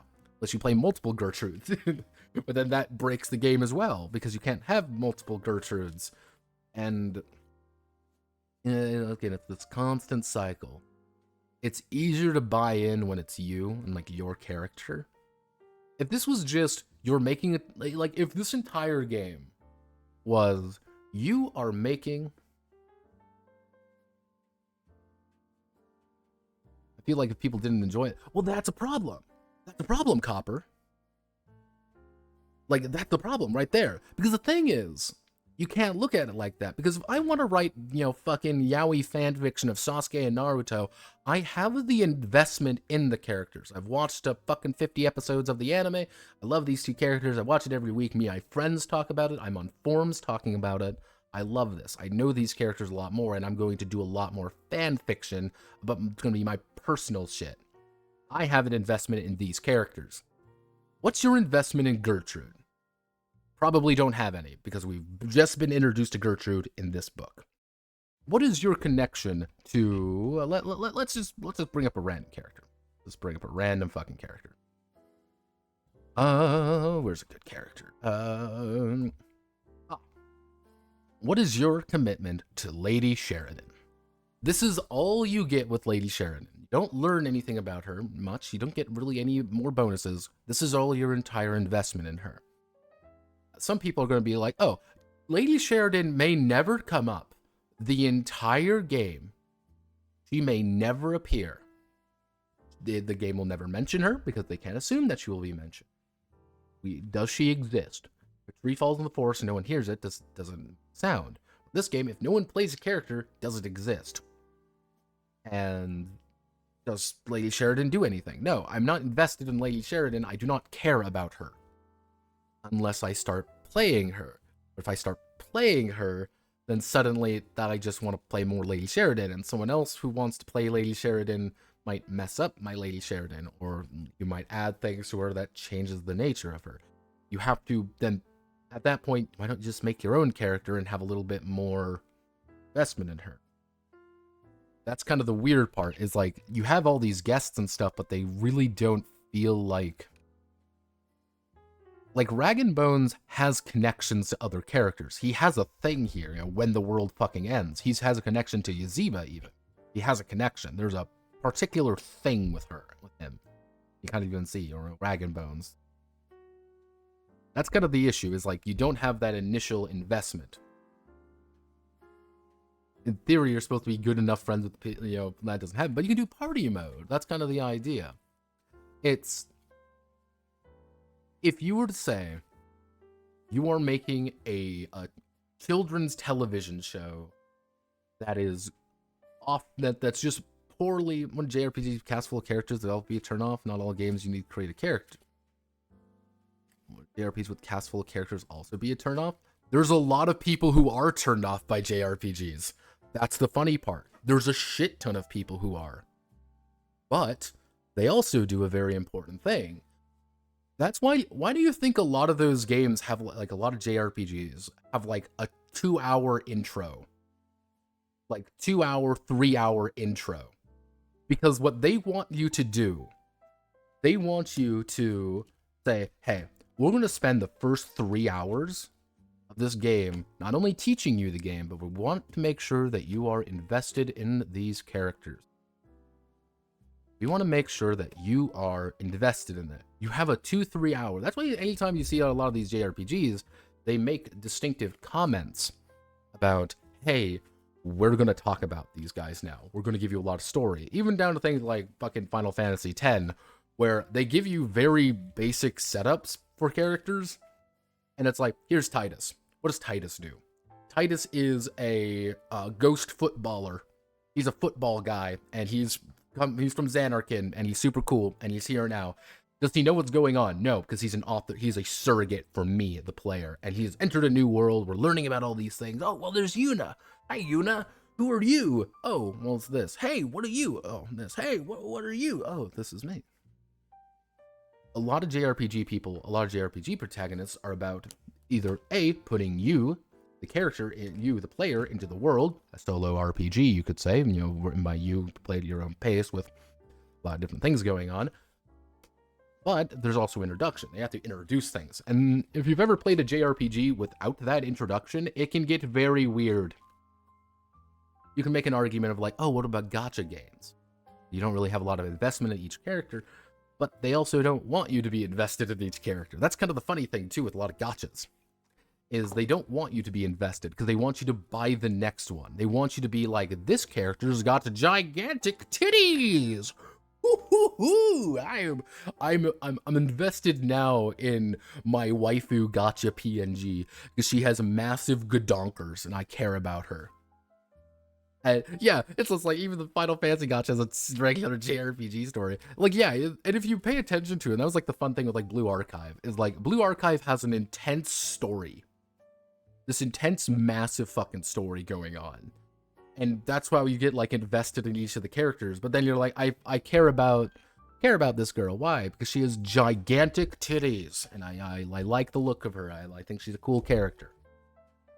But there is multiple hours they spend with this. And the thing with Yazebas is you don't have that time to ingratiate yourself with... You don't have an introduction, if that makes sense. You're not like, hey, this is a solo game. This is a solo RP game where you are playing the members of the bed and breakfast. You're playing the bed and breakfast, and you're going through these scenarios one at a time, and all the intro scenarios are introducing the main cast. Let's learn about Hey Kid. Here's an entire thing on Hey Kid. Here's Gertrude. Here's an entire thing on Gertrude. You get an idea for each of the characters at a base level. The problem is the game also then goes immediately out of its way to say, no, you're wrong. You can do whatever you want with them. They're whatever you want them to be. So you also have to put that in. So you're kind of seeing like... That's kind of the interesting thing there, Copper. That's kind of like one of the... Yeah. It's the restricted nature of pre-gen character whose goals and personality you have no influence, combined with the way the only mechanics are about getting points for role-playing very specific behaviors in pre-gen scenarios. It's all passive-aggressive railroading. Yeah. Yeah, that's... I guess that would be a way of putting it. Kind of passive-aggressive railroading. But I mean, like... You can change them with the idea of the legacy mechanics, and you're supposed to, like, impart more stuff on them as you develop them. But then if this was a solo RPG of like a fucking visual novel, hell yeah, I'd be in. All right, it's interesting enough. I mean, not my specific look, but all right. You don't even need an antagonist. You just need an interesting place. You just need an interesting place with an interesting story of personal characters that are well written. Because you can have antagonistic-less stories if the characters are well written. The antagonist, the opposing force, is the character themselves. Disco Elysium is a very good example of this. Harry is his own antagonist. He is his own worst enemy. The entire game is emphasizing the fact that you are your worst enemy. You are the worst person to be around you at any point. And that's the joke. You are the worst person to be around you at any point. Yeah, give voices, personalities, and storylines, and you do get some situations where if you do play with a full custom party, you lose a lot of that. You lose a lot of that. That was like one of the things with Pillars of Eternity that I noticed. Pillars of Eternity is very easy. I guess that's what it boils down to. I love the restrictions that pieces from Possum Creek, Bully Pulpit, and Nordic LARP bring forward, but those restrictions will breed creativity for some and feel like a nuisance for others. I understand that. I understand that perfectly. I have a big thing that's that restriction breeds creativity. However,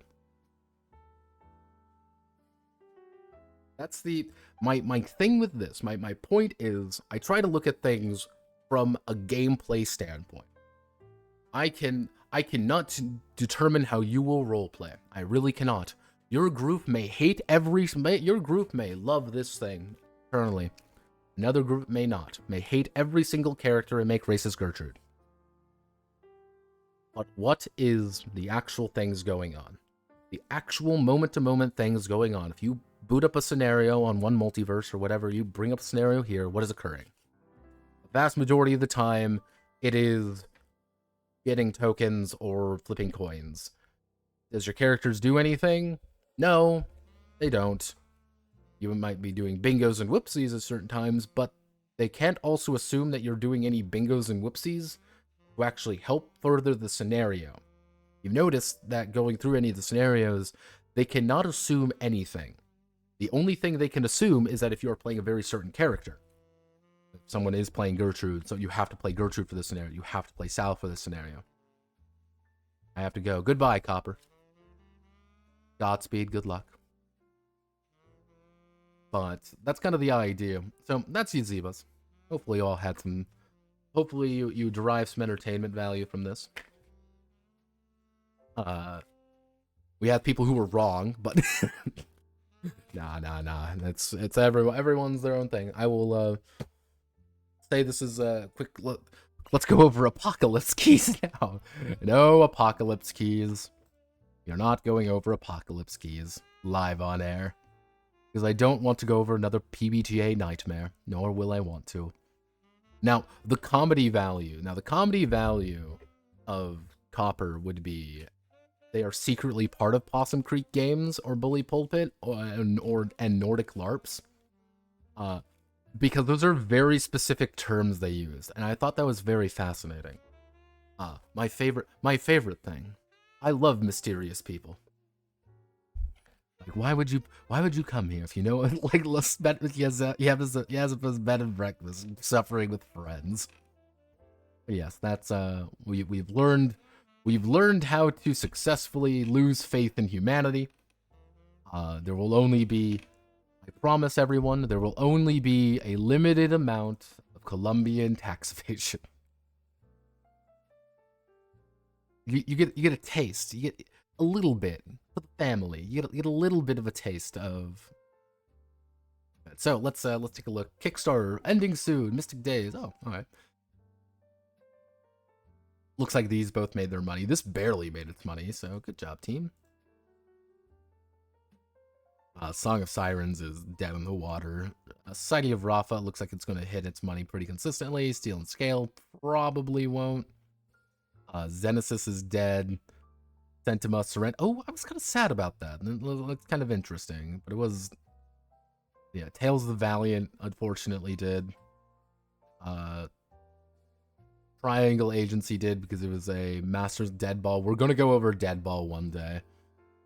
Because, of course, we're going to go over Deadball. So, let's do... Oh, we got some activity. Let's see. Oop, don't want to show that. Those are people I vaguely know. So, games. Lore games. We're going to do the newest games. We're going to do tabletop games, my favorite. I'm ready. Let's fucking and go. Look like ours magic. Everyone makes a character, but only one player play at a time. The rest play pre-made NPCs and swap every session. I saw the word blocked. But yeah, no, it's... If you want to make Yazeebas interesting, to me anyway, you effectively do that pitch, which is, this is a cartoon out of order. You make a bunch of characters, and they're out of order. And, you know, you're trying to piece together the episode, the story of a game at weird points. That would be my thing.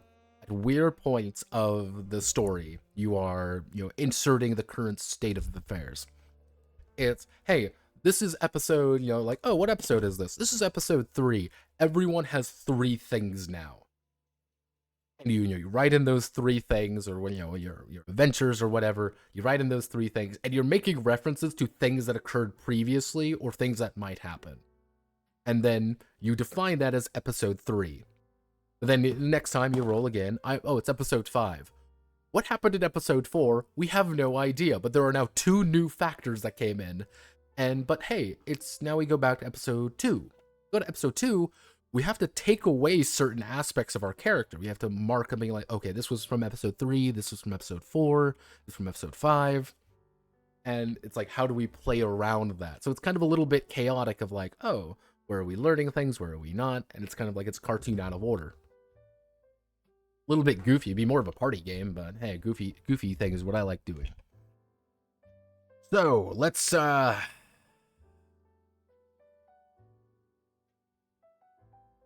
Booster Bread. Trading cards story. Collect the narrative. Battle your friends. $10,000. Let's see. Weema Boomers. Weea Boomers? Oh, oh no. Oh, Nyx was getting shilled on TG. I remember that. Nyx was getting shilled on TG quite a bit. Cycling Legends street racing game. Oh boy. Yeah, so let's is it AI? Is it not? Who knows? Using patented card frames, cataloging armored resource containers, they will build the greatest collection to ever exist. With a Pocketeer cult, powerful dedicated collecting anything and everything in the universe.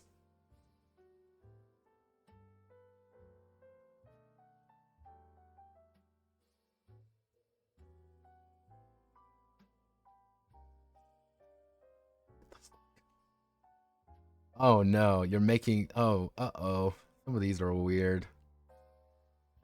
I don't...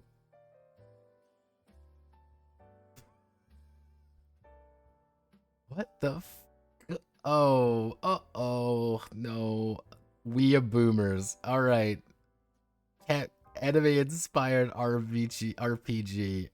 Oh god, that's some anime. That's some anime pain.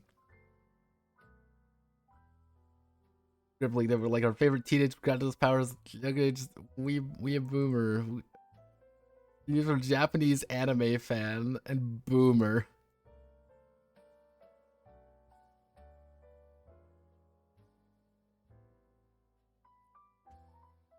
UD12. Okay, so it's using its own system. It's just weird. Printing. Oh, 6,000. Oh god, you want a lot of money. No stretch goals. Ugh.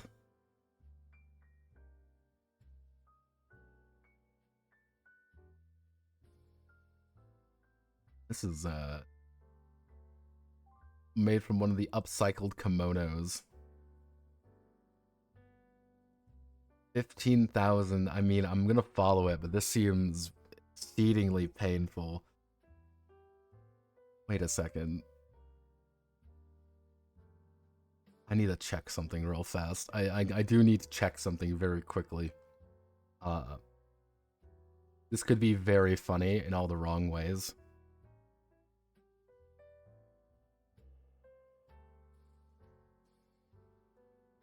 Let me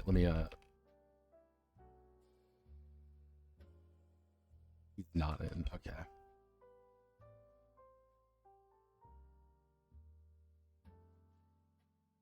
What do you pithy production? What do you, oh. Oh. I mean,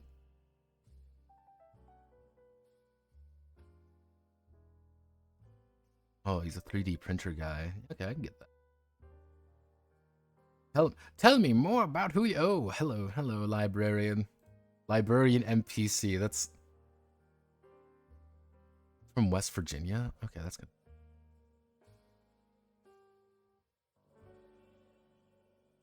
Yeah, 2023.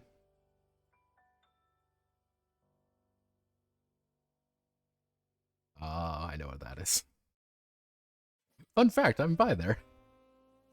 But my taxes are due tomorrow. Talk about scum, sounds familiar.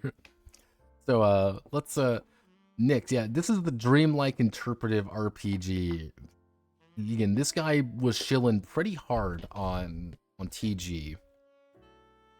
Amount of artwork, some custom, unique illustrations, extensive customer characters, lightning fast combat, interpretive world building.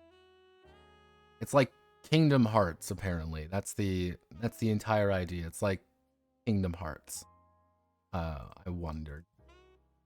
Let's check the boards. Pretty sure, yeah, here's Nyx, by the way. This is where the game legitimately is. Must be like the Digivolve version of narrative RPG, more powerful and insufferable than its previous like hit OP. Good luck with the campaign. The KS is out. Yep. Yep. I remember him mentioning this literally years ago. Like this was forever ago that he was making a note about it. So we've got a fat guy on limits. Have no fear. Mass criminal and SWAT miniatures. All right. Jack B. Thimble. Splashingly party game. Imperial Twing Redux.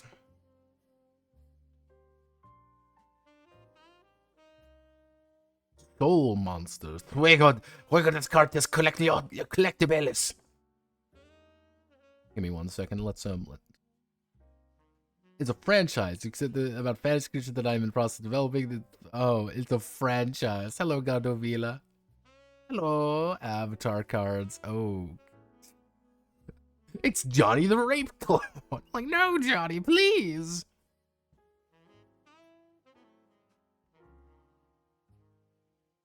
Será del juego.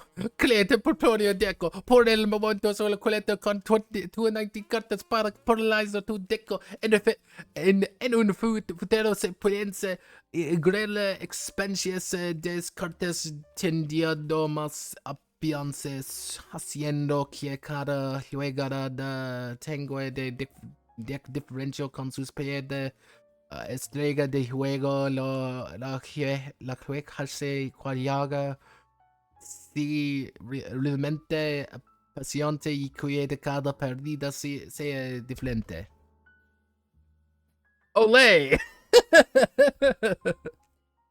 Who and why uses all those 3D? I have no idea. I have legitimately no idea the number of people who use these damn things.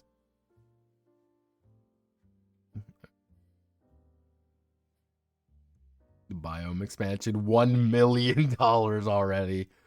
Apparently, the Deep Rock board game is a lot of fun. People seem to like it a lot. Tarot Adventure. Tarot Adventure. Wowzers!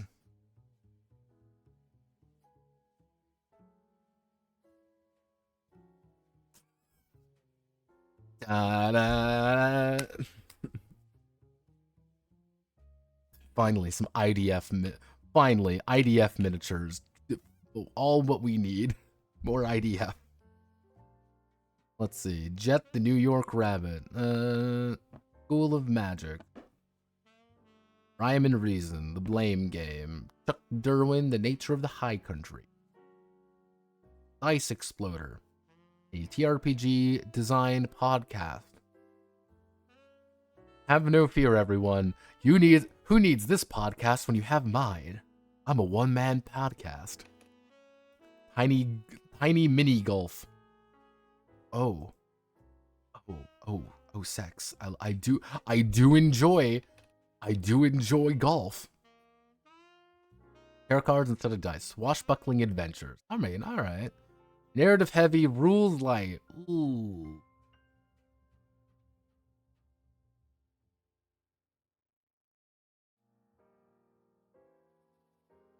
Color me interested. It's got its money. Where are we from? Is it, Witch Starter? What the fuck is Witch Starter? Oh, it's a Kickstarter throughout October. Oh, all our magic and divination projects. I understand. Where are you from, anyway? Austria. Austria. Italian, probably. The damn Italians. Let's see. Very narrative, it looks like. I mean, I'm always interested in tarot games because I've never really seen a good tarot game. But yeah, mini golf courses. Fuck yeah. And make it difficult as possible. Unique terrain dice. That's like a mini golf course. Alright. Just beat the hole made by your opponent as few shots as possible. Watch the ball inertia do its magic. Let's see. Use the dice to assign the declared power to see how much farther the plan the ball slips. Of course, the stronger the shot, the less precise it turns out to be. Whenever you hit a corner, overshoot the hole or shoot it with sand, too much power. Use the precision die to see what happens. It goes planned, but if you're lucky, it might go skew and it will be in your friend's hands. Alright, I mean, it's a golf game. It's a golf game. I don't know what else could really say. I'm like, yep, that seems perfectly strange. I'm in. I like golf. Golf is fun.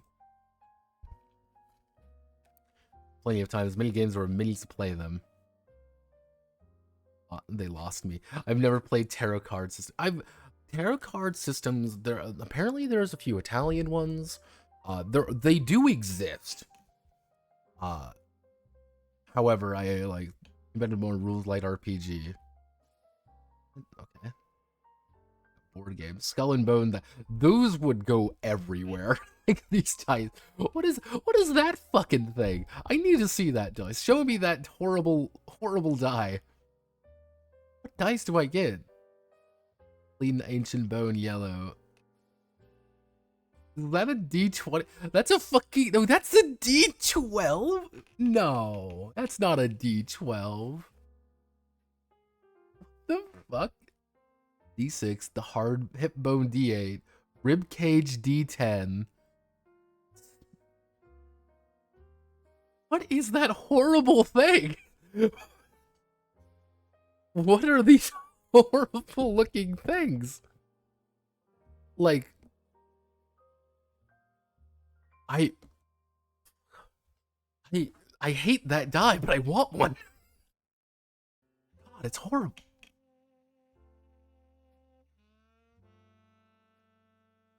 I hate it, but I want it. Exactly, you get it.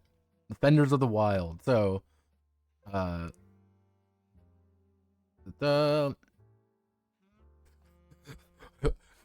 get down, Mr. Toad's got a fucking gun.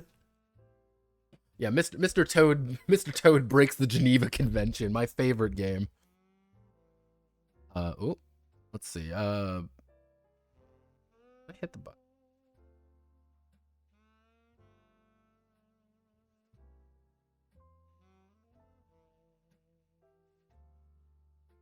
So there's a role-playing game in this. That's kind of odd. Like there's the board game that looks like it's maybe like a worker placement, maybe. Yeah, it looks like it's kind of like a defender. I wouldn't call it a worker placement, but kind of like a territory defender game kind of thing.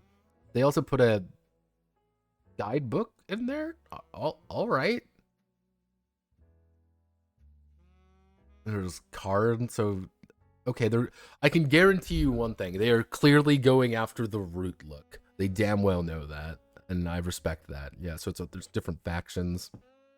Oh, okay. So it looks like every player has different factions, maybe.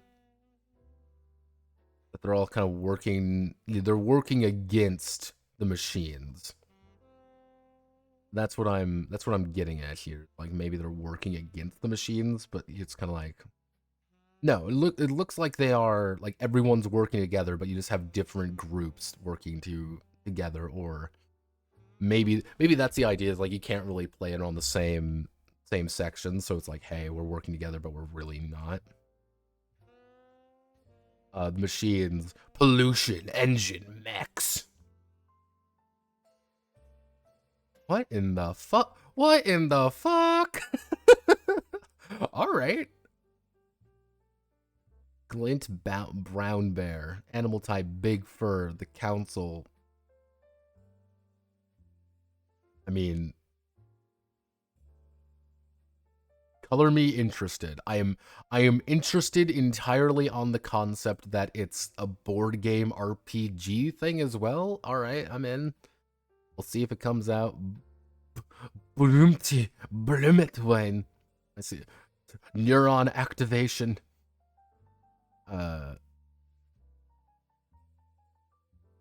Zombie hacking RPG. All right, I like hacking zombies to death. That's cool.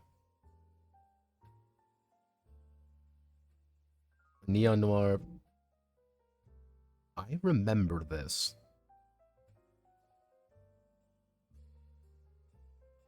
King of the Cave. What could this possibly be? I have... Oh, it's a naked man. I'm like, is that Batman? No, that's Batman. That's very clearly Batman.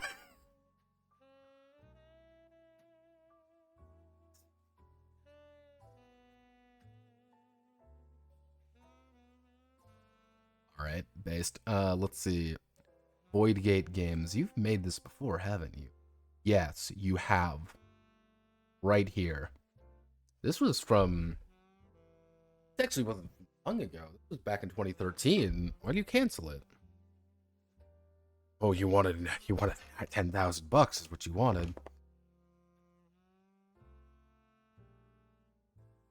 Thank you, pledgers. Support the product 6 all day, less 17% back to reach out. Back me on blues. They're doing a new one. So they reduced the We're 50% funded because you need like a fraction of what you originally needed. Oh goodness. Yeah, no, this is actually a fairly common thing on Kickstarter. Because right now they've made about as much as they did in their previous campaign. The thing is, it's set 80% done at this point and not, fucking 17. So yeah, it's like I remember this. It was like a D6, D8, and there's a bunch of things going on with this one. It looks interesting. I don't know much else outside of that. Morticians to the zombie apocalypse. Land danger around every corner. Take place 7 years out the initial area. So reclaim the land. Tell me more about it. Sanctuary Valley, exploring the ruins. Introductory undertaking. The box includes containing everything. Start playing Morticians. Designed to play as gory or as goofy as you like. The game is a perfect tabletop role-playing. Human created.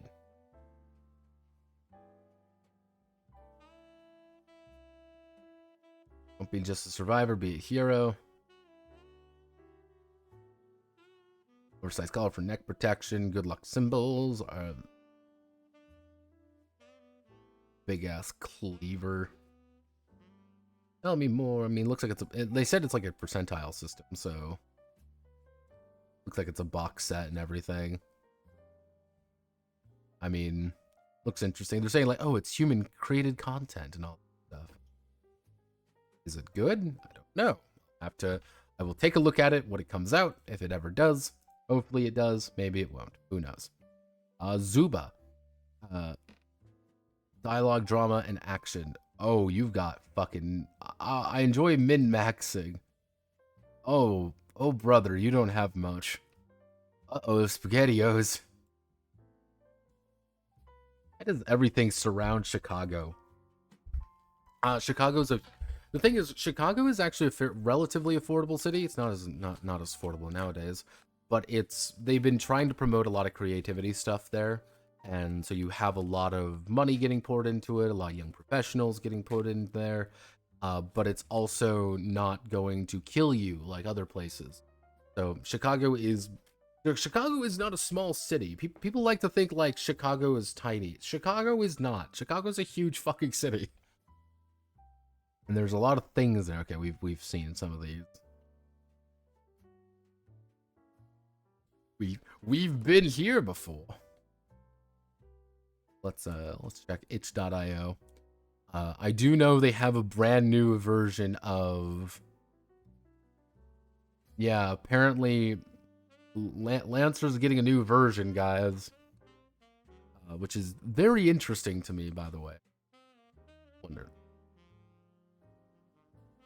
Because this is the interesting thing. No, this is Lancerito. So let me do not a 2017 Mitsubishi Lancer. Where's the new tell me more about the Reap.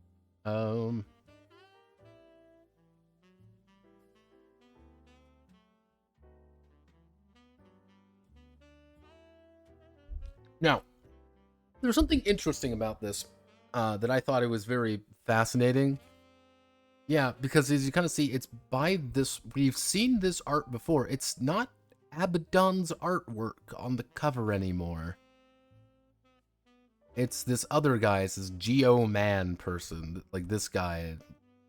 This is the guy doing everything now, and this is just kind of what he does. I find that very fascinating.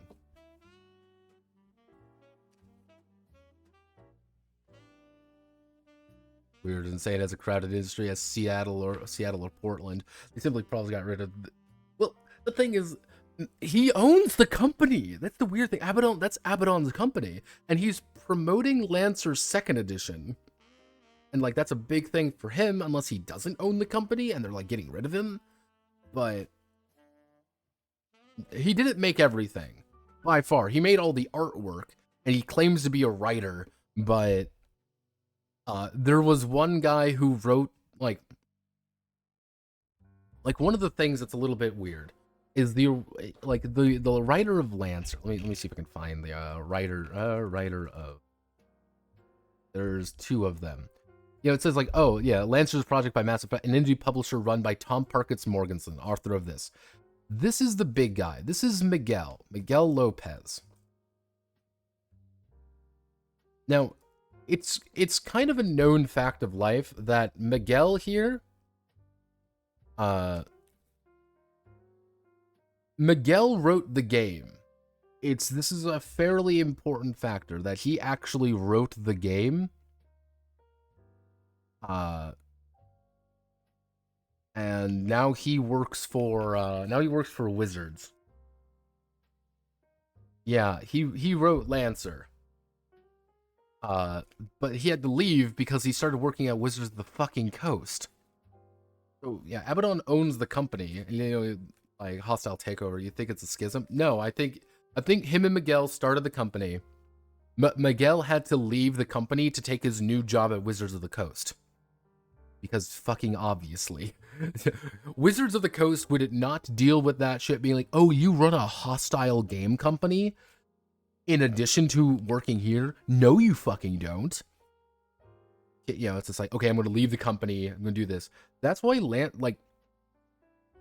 this is why, if you want my deep conspiracy theory, this is my deep conspiracy theory, is a lot of the games, like a lot of Lancer content, it's a known fact, all the Lancer content, a lot of it got shelved. You know, no Room for a Wallflower Part 2 and all of that shit. All of that shit got shelved indefinitely. Because, and no one knows why. Why did it happen? Because Tom was the only person doing anything and he didn't want to do it anymore. You said conspiracy, the stream fluked. Yep, we're gaming. So effectively, Tom was running the company. No, I noticed there's a little hiccup there in my bit rate.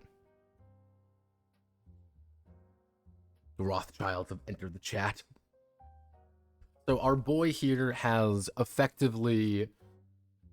I think Abaddon didn't know how to manage Lancer at all, or write additional content for it, or write any game with it, to be frank. So that's why he started passing everything off to Kai Tave. Kai Tave is the guy who, like, all the recent Lancer books. Like, if we go to view all by Matt, like, Dusk Grave, Solstice Reign, these two things have been by Kai. They have not been by Abaddon. And if you notice, it's not his artwork. This isn't Abaddon's artwork, really. This isn't even by him. This is by a completely different fucking person. Yes, this is by Kai Tave. Kai Tave also wrote the Lancer Battle Fleet. My thinking is that either Abaddon is... How do I want to do it? Either Abaddon is wanting to effectively do a big reprint, do all the different artwork and stuff, pretty much putting as little effort in his part to do that, but still reap all the benefits because, again, he owns Massive Press. Or there's been a restructuring without anyone knowing, and he is now like a weird secondary role while people like Kai are taking up a lot more authority on it. But yeah, like, from the looks of this, it's maybe not even like that he knows. Like, this is kind of one of those weird things. Like, does he actually know?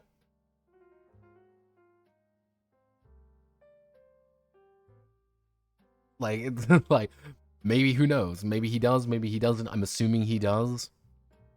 Because that would be weird if he didn't. But yeah, I think there's a lot of as you can see, Massive Press has no other games except, yeah, Massive is Orbital, Drop Kick, and One Lopez. I really don't think, again, like, as I've said, that's just who it is. But yeah, this is one of those weird things. Like, I don't know why Dark Horse Comics is, because Abaddon has a connection to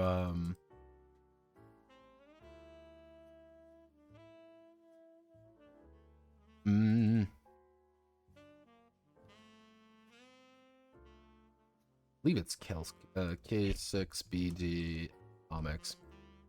Because Abaddon has a connection to to Image, not Dark Horse. Unless Dark Horse is doing, like, Dark Horse K6BD.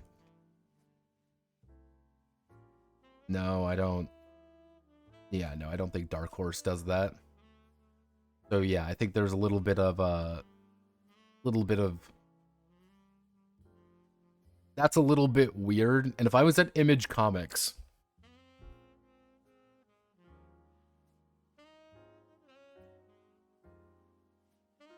if I was Image Comics, I would look at that at very suspiciously, as very like, oh, that's cool, that's neat. What's up? What's up, man? Hey, why don't you publish through us? We're your friends, right? But Dark Horse is doing it because it's by the company, but not him. It's because the thing is, Massive Press is not Kill 6 Billion Demons publisher. That's a completely different entity. That's one of those weird moments where I think there's some legal shenanigans going on, and yeah, it's stronger if not smaller publisher. Exactly. Yeah, it's you see where things are like, that's a little bit funky. Huh. How strange. How mysterious. What a wonderful day. Oh yeah, we got Gilla's new game. Woo!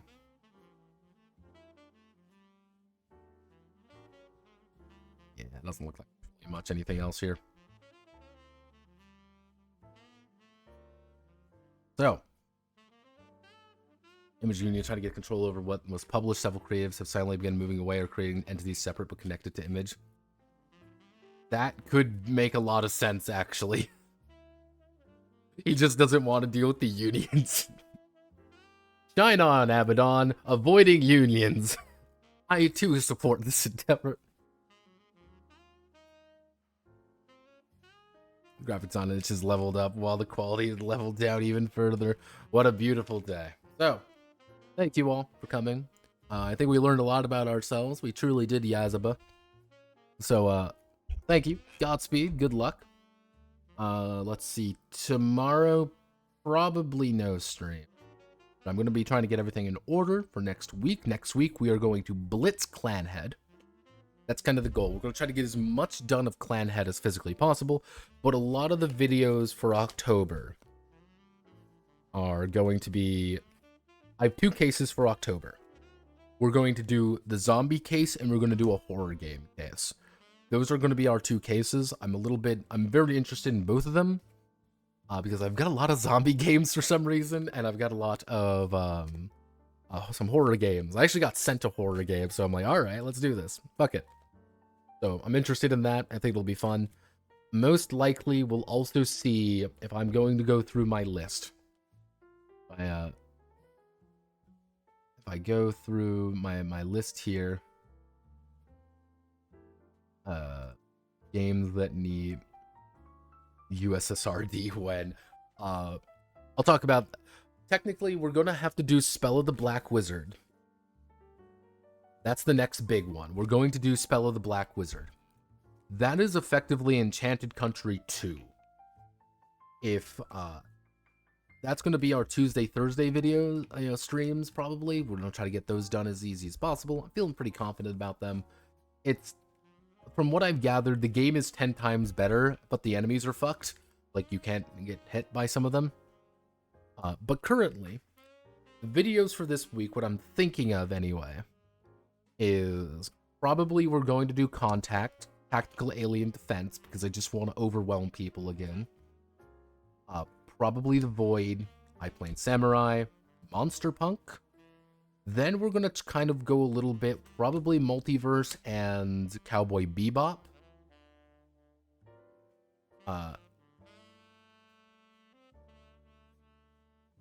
Yeah, that's kind of the idea. We're probably going to... Most likely, we will do Marvel and the Cowboy Bebop RPG. From there, we'll kind of play it by ear. We're going to probably do a... so you want to make an RPG, TRPG classroom video this month. What that's going to be, I don't know yet. I really don't know what it's going to be. It could be a lot of different things. It might be about writing fun things. It might be about resources. Because resources are interesting. It might also be class versus skill-based character. I don't know. We'll play that by ear a little bit. Tell me if you guys have anything you really want to see classroom-wise. We've done 2 months without a classroom, so I'm like, I kind of want to do one of those for October. So, thank you. Or I just lost it, Lamau. So, thank you. Godspeed, good luck. I will see you all on the other side in October.